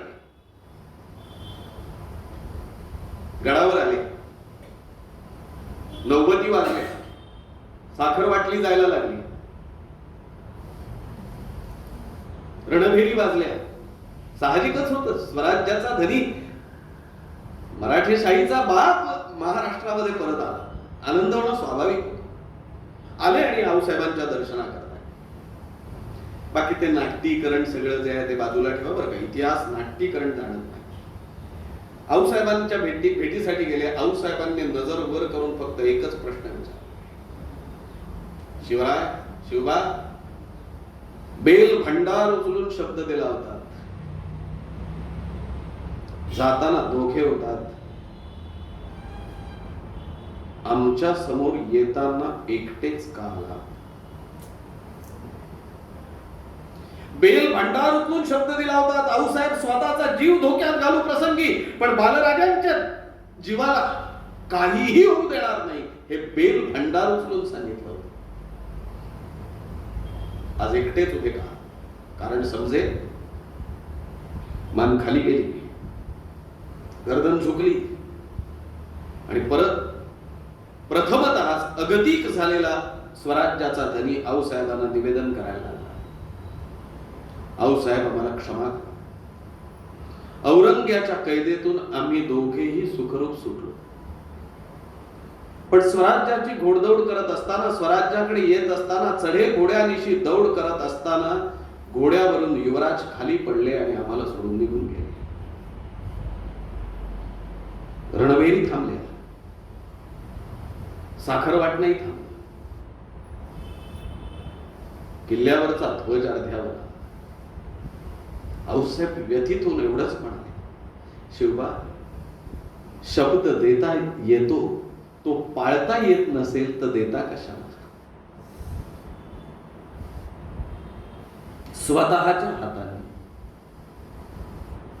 स्वतःच्या हातांनी शिवरायांनी औरंगजेबाई पार पाडली, स्वतःच्या मुलाची उत्तर क्रिया पूर्ण केली. 2.25 महिने गेले. महाराष्ट्र एका डोळ्यांनी हसत होता, एका डोळ्यांनी दुःखी होता. स्वराज्याचा शालक, स्वराज्याचा धनी महाराष्ट्रात परत आला होता, याचा आनंद होता. पण त्याच वेळेला स्वराज्याचा पुढचा धनी आपण गमावल्याचं रयतेला दुःख होतं. 9वा वाढदिवस औरंगजेबाच्या कैदेत साजरा झाला होता त्या युवराजांचा. तो आपल्याला सोडून निघून गेला, ही कल्पनाच अस्वस्थ करणारी. 2.25 महिने निघून गेले आणि महाराज आपल्या सुनेच्या महालामध्ये, जिच्या अंगावर विधवेचे वस्त्र आहेत. लक्षात ठेवा बरं, शंभूराजे आणि येसुबाई साहेब यांच्यामधलं वयाचं अंतर फक्त 1.5 वर्ष होतं बरं का. 9वा वाढदिवस कैदेत साजरा, म्हणजे जो काही झाला होता तो कैदेत झाला होता, साजरा म्हणावं का नाही माहित नाही.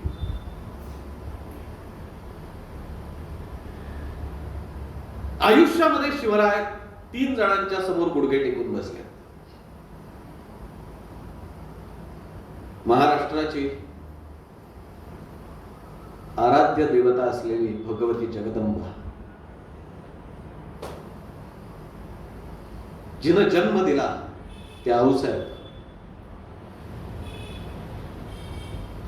आणि त्यानंतर स्वतःची लाडकी सून युवराज्ञी येसुबाई साहेब.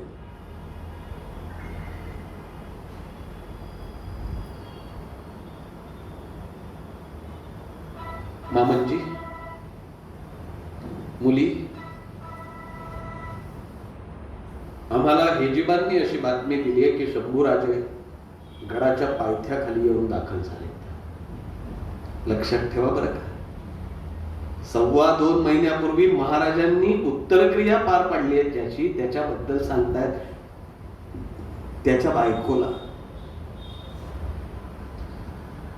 आम्हाला हेजिबांनी अशी बातमी दिली की गडाच्या पायथ्याशी युवराज येऊन दाखल झाले. सूर्योदयी जेव्हा दिंडी दरवाजा उघडेल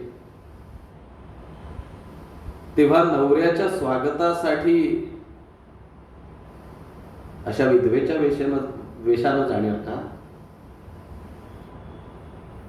काय करावं कळलं नसेल हो त्यापूर्वी.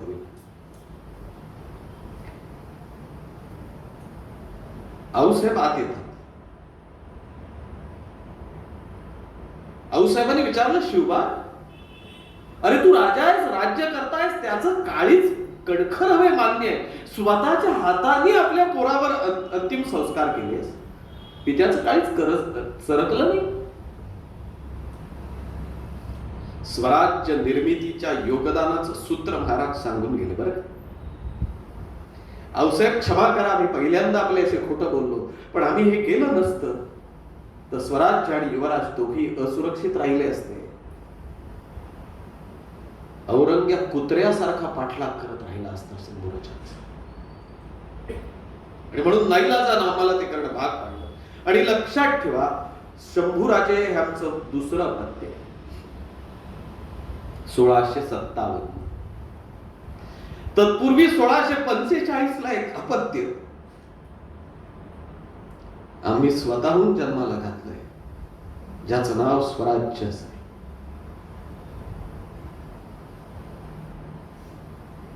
आणि राजाचं पहिलं कर्तव्य राज्य सुरक्षित ठेवणं हे असतं. स्वराज्य उगाच मिळालं नाही बाबा. ते केवळ तलवारीच्या खणखणाटावर मिळालं नाही. ते केवळ रणमैदानातल्या रणचंडिकेची केलेल्या उपासनेवर घडलं नाही, तर अपरिमित त्याग, प्रचंड बलिदान, भावनांचा प्रचंड महापूर या सगळ्यांच्या समन्वयानं स्वराज्याची निर्मिती. कोणाकोणाला श्रेय द्यायचं. 9वा वाढदिवस साजरा झाला, त्याच्या आता 10वं वर्षाला. बरेच दिवस कैदेत होतात, त्यामुळे जरा आराम करा, हे हरामांचं लक्षण आहे. 10व्या वर्षी 10,000 सेनेचं नेतृत्व करत शंभूराजांनी आयुष्यातली रणांगणावरची पहिली लढाई लढली. वय वर्ष 10. 10,000 सेनेचं नेतृत्व करत गुजरातमध्ये पहिली लढाई आयुष्यातली लढली. फ्रेंच प्रवासी ॲबे कॅरे दौऱ्यावर होता, त्यांना पाहिलं आणि एका सुंदर वाक्यामध्ये, एका छोट्या वाक्यामध्ये, 2 शब्दांच्या वाक्यामध्ये युवराजांचं वर्णन करून ठेवलं. युद्ध सन्मुख राजकुमार. एक 10 वर्षाच्या आपल्या सेनापतीसाठी सैन्य अतुलनीय पराक्रम करायला तयार असतं, हे मी माझ्या डोळ्यांनी पाहिलं. हे वर्णन करताना तो पानाच्या पानं लिहितो. आणि आता तरी तुम्हाला खात्री बाळगायला हरकत नाही, जो संघर्षाची सुरुवात गुजरातमध्ये करतो तो मोठ्या पदावर जातो, हे सांगण्याकरता वेगळा इतिहास सांगण्याची आवश्यकता आहे. ज्याची रणभूमीच गुजरात आहे, त्याला कष्ट आणि संघर्ष चुकलेला नाही बरं. 10वं वर्ष संपलं, वय वर्ष 14.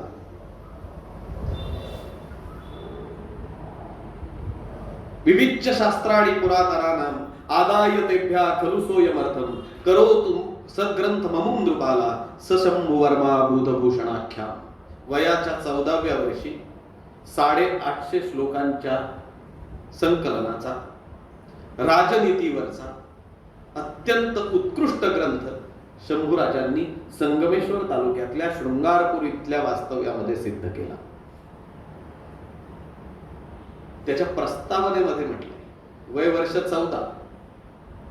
पहिली 14 पर्यंत व्यवस्थित कार्टून बघत होता असलं नव्हतं बरं. 14 वर्ष अत्यंत धामधुमीमध्ये, निसर्गाने आणि नियतीनं केलेल्या प्रचंड अत्याचारामध्ये. आणि असं असताना 14व्या वर्षी जो बुधभूषण नावाचा ग्रंथ लिहिलाय, त्याच्या प्रस्तावनेत म्हणतात विविच्य शास्त्र आणि पुरातनानाम आदाय तेभ्या खलु सोयमर्थम. त्या प्रस्तावना मुद्दाम वाचा, त्याच्यामध्ये ते असं लिहितात की हा ग्रंथ सिद्ध करण्याकरता मला 33 धर्मग्रंथांचा अभ्यास करावा लागला. आणि तो 33 धर्मग्रंथांचा अभ्यास जेव्हा पूर्ण केला तेव्हा मी हा ग्रंथ सिद्ध केला. मला आश्चर्य वाटतं की माणसं कशी जन्माला येतात, यांचे मेंदू कसे असतात, हे सारग्रहण कसं करतात आणि ते वेगवेगळ्या क्षेत्रामध्ये वेगवेगळ्या उंचीचं काम कसं करतात. 18 ते 28 पहिल्या अध्यायातली भवानी मातेचं वर्णन त्यांनी केलंय. ती भवानीची स्तुती बघा. एकदा तर असा प्रश्न पडतो, अरे आपण बुधभूषण वाचतोय का सप्तशती वाचतोय. रती रक्ताम शंभुकांताम निम्ननाभिम तनुधरीम. फार सुंदर वर्णन, अतिशय सुंदर वर्णन. भवानी समोर साक्षात उभी राहते. 850 श्लोकांचं संकलन आहे. का सिद्ध झालं? एकच उदाहरण देतो आणि पुढे जातो.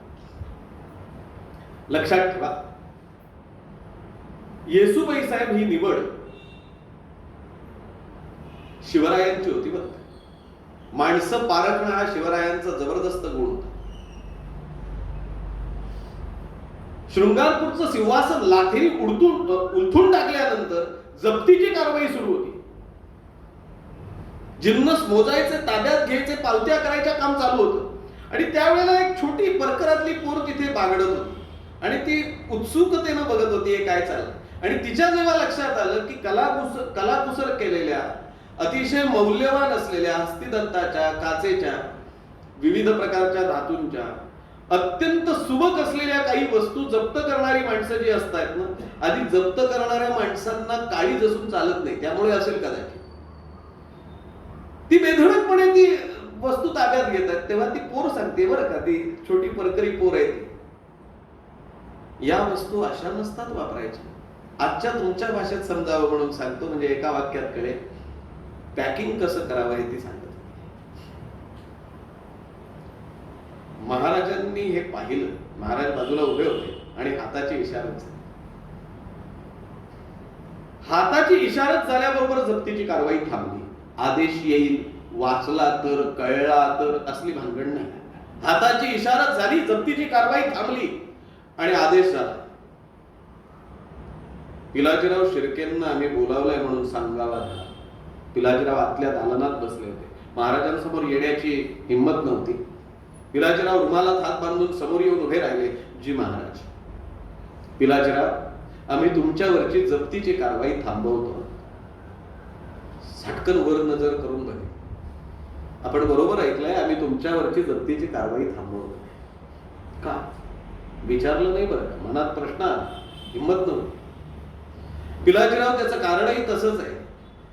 हे जप्त करीत असलेल्या अनेक वस्तूंपैकी म्हणजे या धनापेक्षा एक प्रचंड मोठं धन तुमच्या जवळ आहे, फक्त ते देत असाल तर ही जप्तीची कारवाई थांबवतो, तुमच्या वस्तू तुम्हाला परत देतो.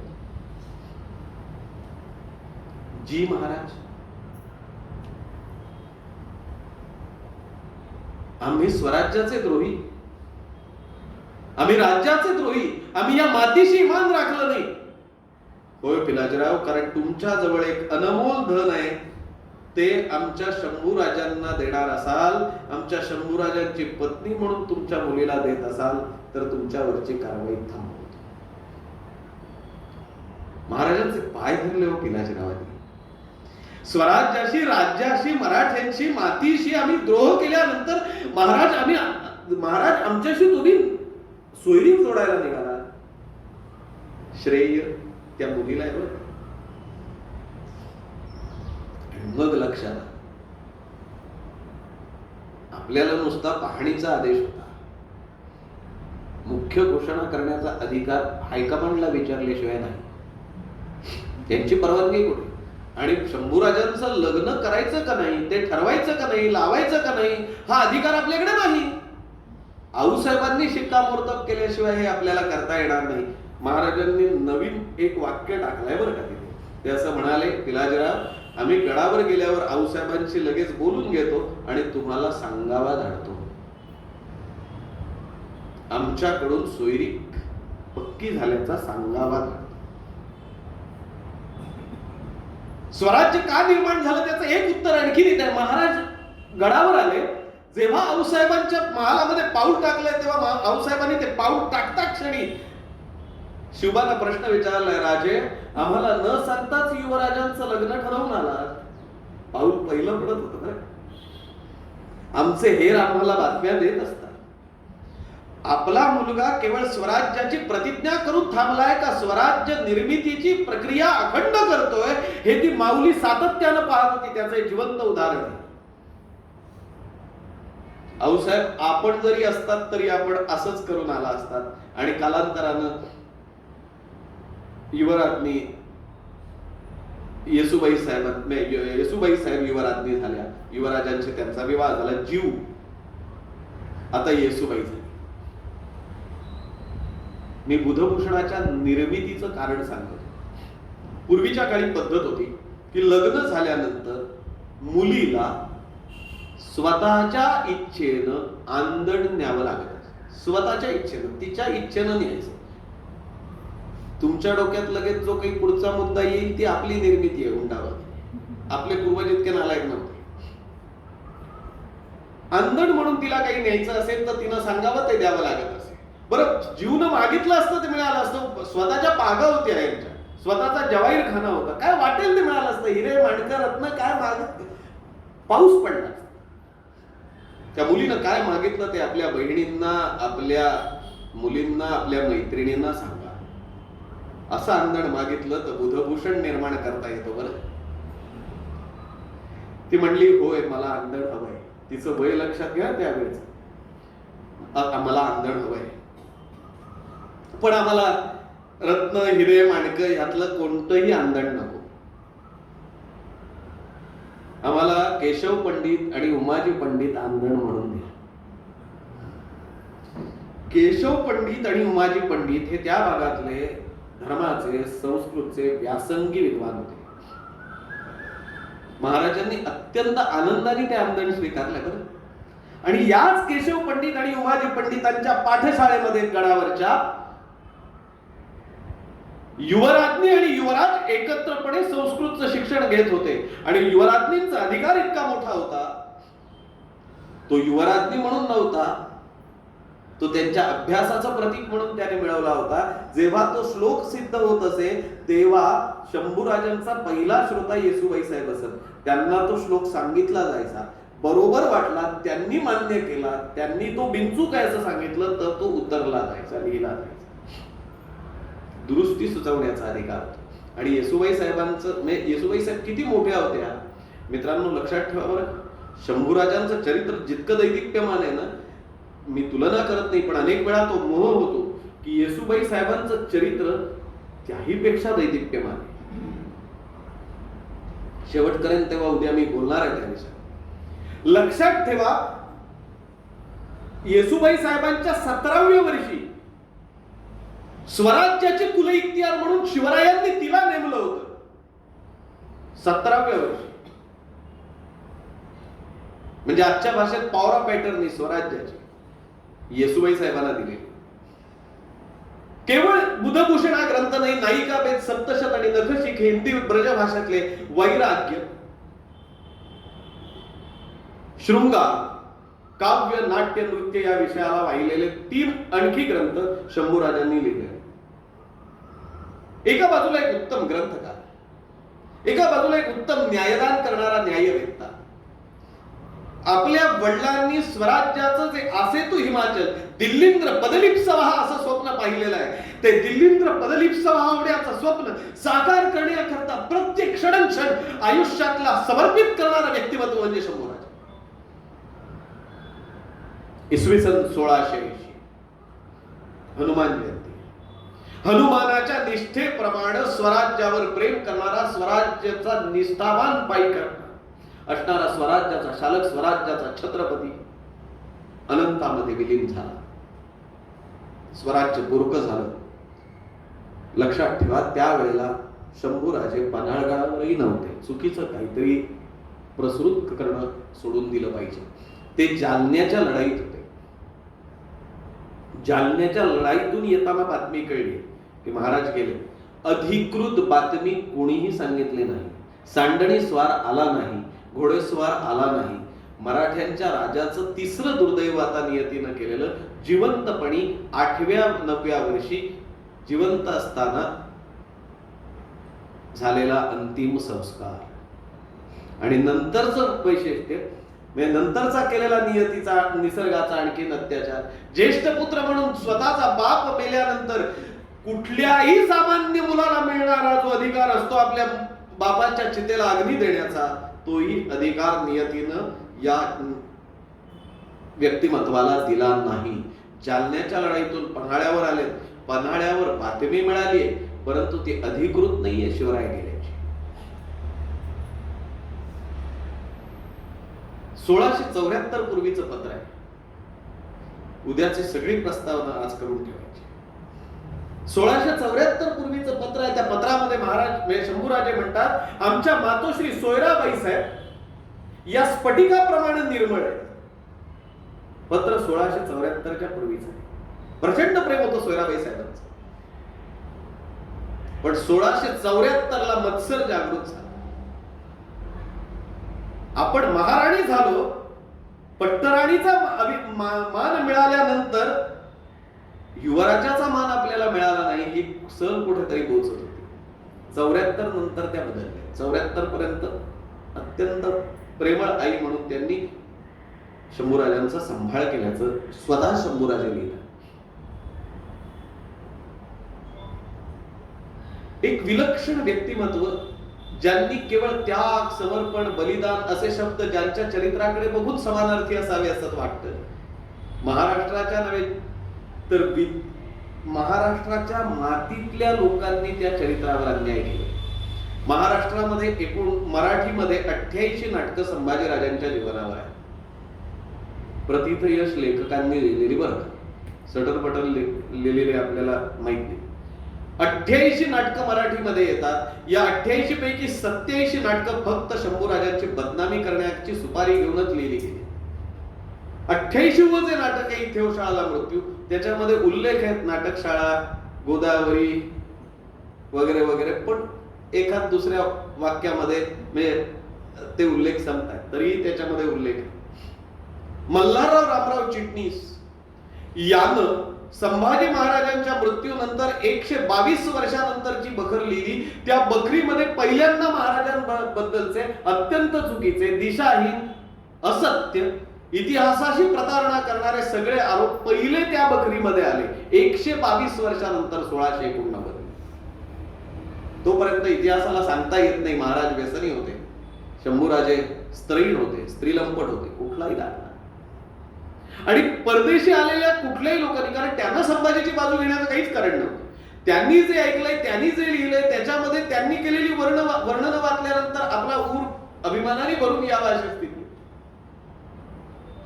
आणि एक सांगू का आपल्याला,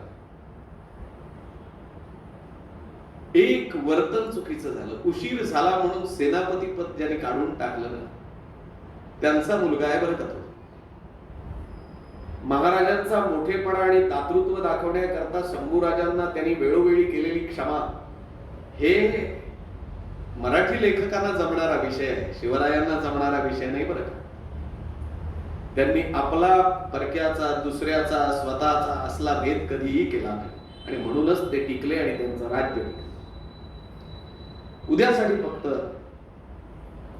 वेळेत सुरू करूया. उद्या 5:30 वाजता उत्तरार्ध करण्यापूर्वी आजचा सांगतो आपल्याला, कारण उद्याचा संपूर्ण इतिहास मी 2 टप्प्यामध्ये बोलणार. मी स्वतः शंभूराजांच्या जीवनावर, म्हणजे सगळ्यात कमी कालावधी मिळालेले छत्रपती, संस्कार झालेले छत्रपती आहेत, पण इतकं काही करून गेलेत की एका व्याख्यानामध्ये ते संपत नाही.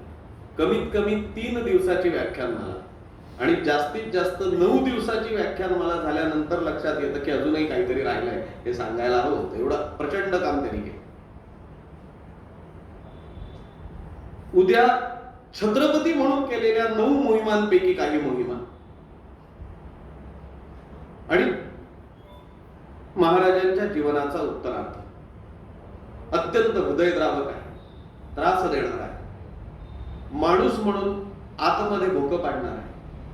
पण तरीही लक्षात ठेवा, ते सत्य आपल्याला जर कळलं नाही, ते दाहक आहे हे जर समजलं नाही, त्याचे चटके जाणवले नाही, तर महाराजांचा पराक्रम मोठा होता हे वाक्य मुळमुळीत वाटतं. शिवरायांनी जे स्वराज्य निर्माण केलं, त्या स्वराज्याशी कायमस्वरूपी इमानी राहिलेला हा राजा होता. त्यामुळे उद्याही आपल्याला 2 टप्प्यामध्ये शंभूराजांच्या जीवनाचा उत्तरार्ध म्हणून आढावा घ्यायचा. एक वाक्य सांगतो, यातच उद्याचं सूत्र आहे. शिवराय हे शुद्ध 52 कसे सोनं होतं, यामध्ये शंका असण्याचं कोणालाही कारण नाही. पण छत्रपती शिवराय हे जर शुद्ध 52 कसे सोनं असेल, तर निसंशय खात्री बाळगा त्याच 52 कशी सोन्याचा छत्रपती संभाजी हा उत्तम घडवलेला अलंकार आहे. यामध्ये कुठल्याही प्रकारची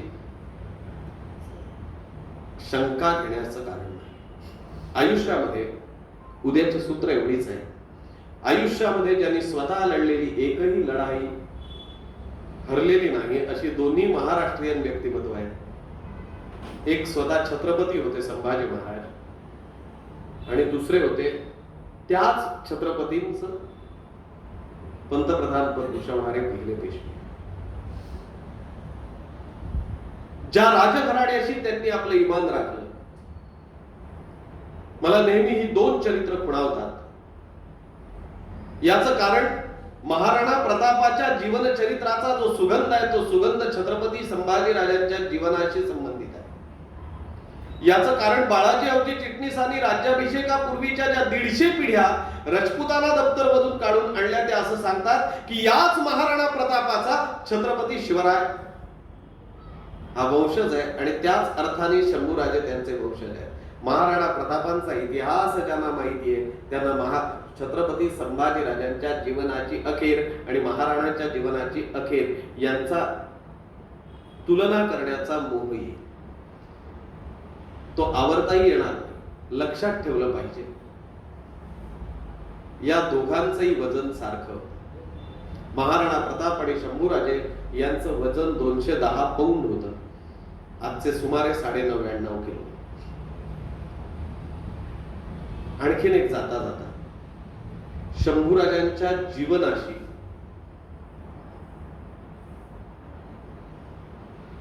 ज्यांचा ज्यांचा संबंध आहे त्या सगळ्या घटनाक्रमाचा उद्या आढावा घ्या.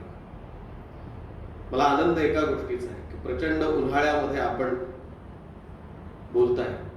आज मला दिलेल्या वेळेच्या आत मी थांबणार आहे. म्हणजे उद्या सगळ्यांना असं वाटेल की उद्याही थांबते.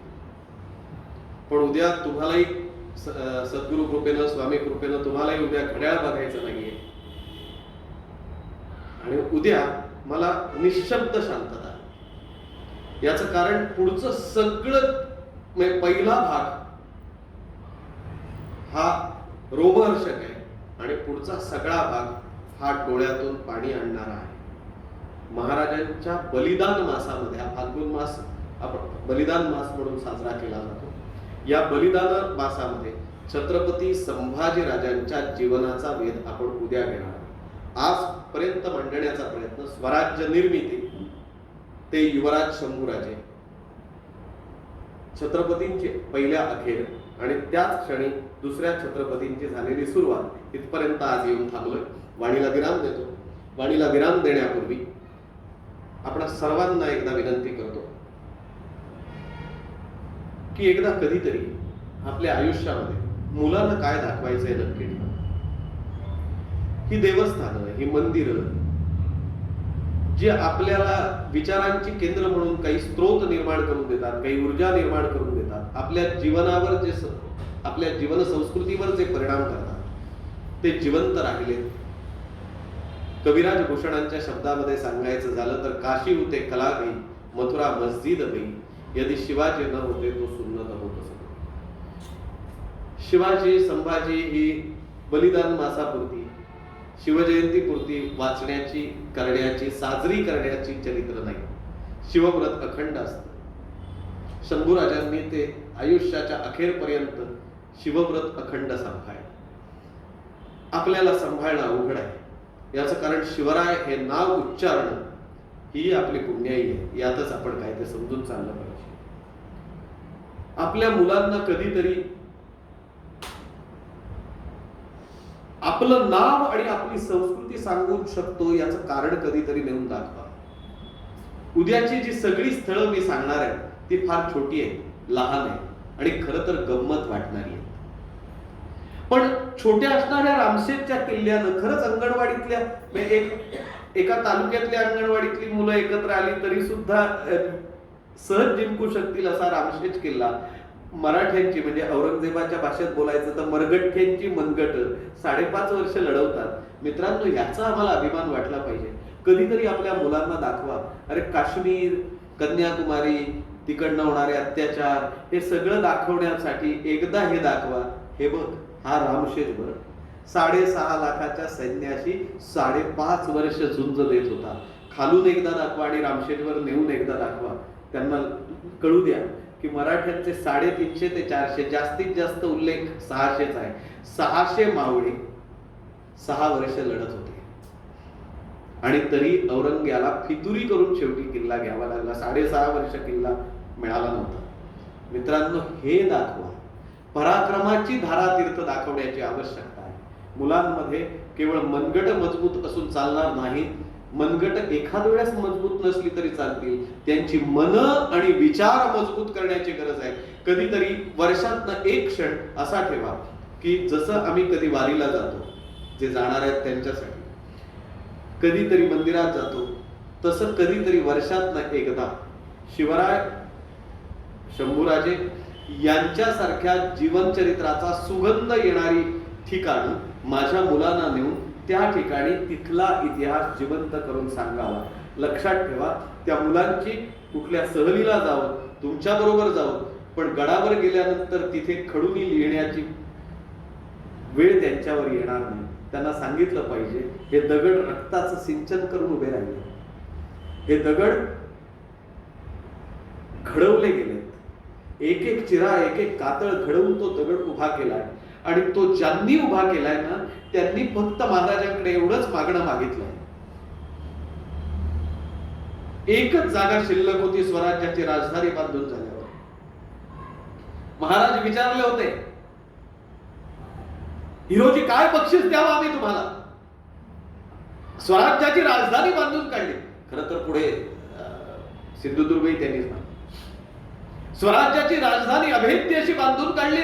काय बक्षीस हवं आपल्याला? काय द्यावं अशी इच्छा आहे सांगा. आणि हिरोजींनी एवढं मोठं काम केलं असतं, कदाचित अख्खं स्वराज्य मागितलं असतं तरी राजाने दिला. महाराज एकच इच्छा, ही जागा पाहिली आपण, एवढा सगळा किल्ला, एवढा सगळा गड बांधून पूर्ण झाला. आजचा बघू नका बरं का, भग्न झालेला आजचा आपण पाहतो. देवांचा वैभवातला होता, राजधानी होती. यातली ही एकच जागा रिकामी ठेवली, तेवढी भरून दिली. काय पाहिजे? आजही जाऊन बघा, स्वराज्य या मनगटांवर उभं राहिलं मित्रांनो. स्वराज्य या निष्ठा समर्पणावर उभं राहिलं. स्वराज्य केवळ शिवरायांच्या पराक्रमावर उभं राहिलं नाही, शिवरायांच्या राजनीतीवर उभं राहिलं नाही, तर शिवरायांनी जे शिवव्रत स्वीकारलं होतं, त्या शिवव्रतासाठी अनेक व्रतानुयायी जेव्हा एकत्र आले आणि त्यांनी आपल्या निष्ठेचं समर्पण अशा पद्धतीनं केलं, तेव्हा स्वराज्याची इंच इंच वीट उभी राहिली, दगड उभा राहिला. त्या मुलांना तो दगड दाखवा. एवढं सगळं उभं केल्यानंतर त्या माणसांनी एवढंच लिहिलेला दगड तिथे बसवलेला आहे. त्या दगडावर लिहिलं आहे, हिरोजी इंदुरकर सेवेशी तत्पर.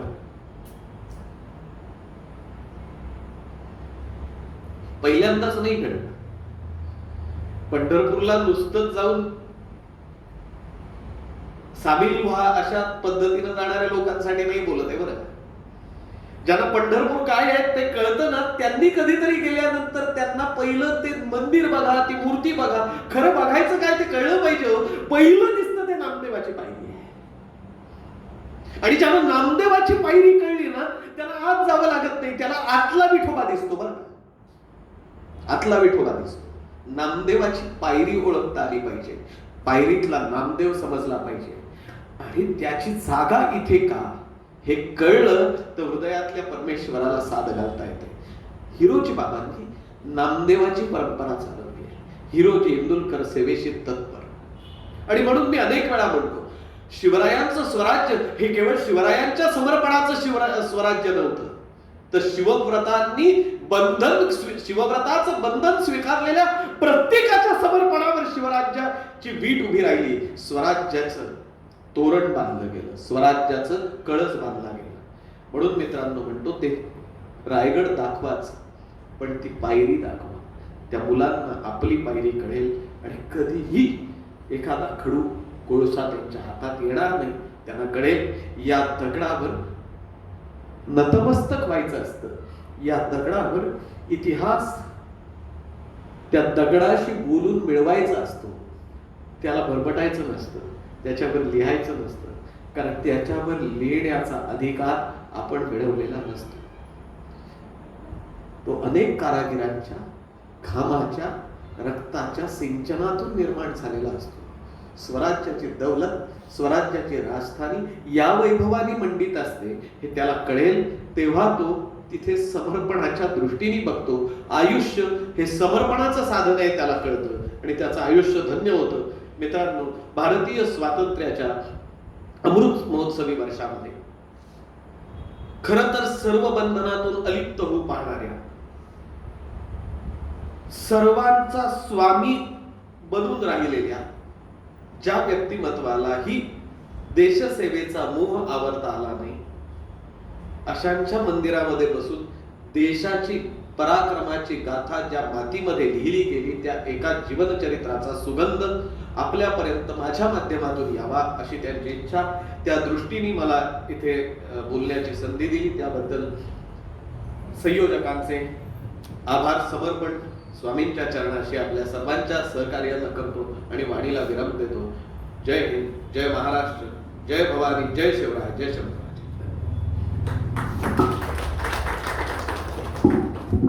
सर्वांनी जागेवरती तार बसायचं, हात जोडायचे, स्वामींची प्रार्थना करायची आणि आजच्या कार्यक्रमाचा समारोप आपण या ठिकाणी करायचा आहे. उदारा जगदाधारा देई मज असावर, स्वस्वरूपानुसंधानी रमोचित्त निरंतर. काम क्रोधाधिका धारा मिळो न च मदंतरी, अखंडित वसो मूर्ती तुझी श्री हरी साजिरी. शरीरी ही घरीदारी स्त्री पुत्रादि परिग्रही, अनासक्त असो चित्त आसक्त त्वदनुग्रही. नको धन नको मान नको लौकिक आगळा, सोडवी हा परी माझा मोह पाशातुनी गळा. नको भोग नको त्याग नको विद्या नको कला, अवीट पद पदमाची अमला भक्ती दे मला. नर नारी हरी रूप दिसो बाहेर अंतरी, राम कृष्ण हरी मंत्र उच्चारो मम वैखरी.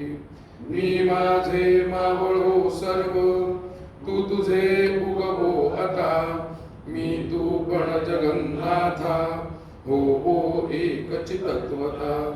देव भक्त असे द्वैत अद्वैत्व न खंडिता, दाखवी देव देवेशा प्रार्थना ही तुला आता.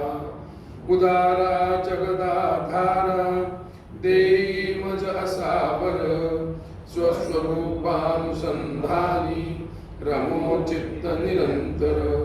रमोचित्त निरंतर, रमोचित्त निरंतर. श्री स्वामी स्वरूपानंद महाराज की जय. छत्रपती शिवाजी महाराज की जय. छत्रपती संभाजी महाराज की जय. भारत माता की जय. वंदे मातरम. कुणी प्रसाद घेतल्याशिवाय जाऊ नये.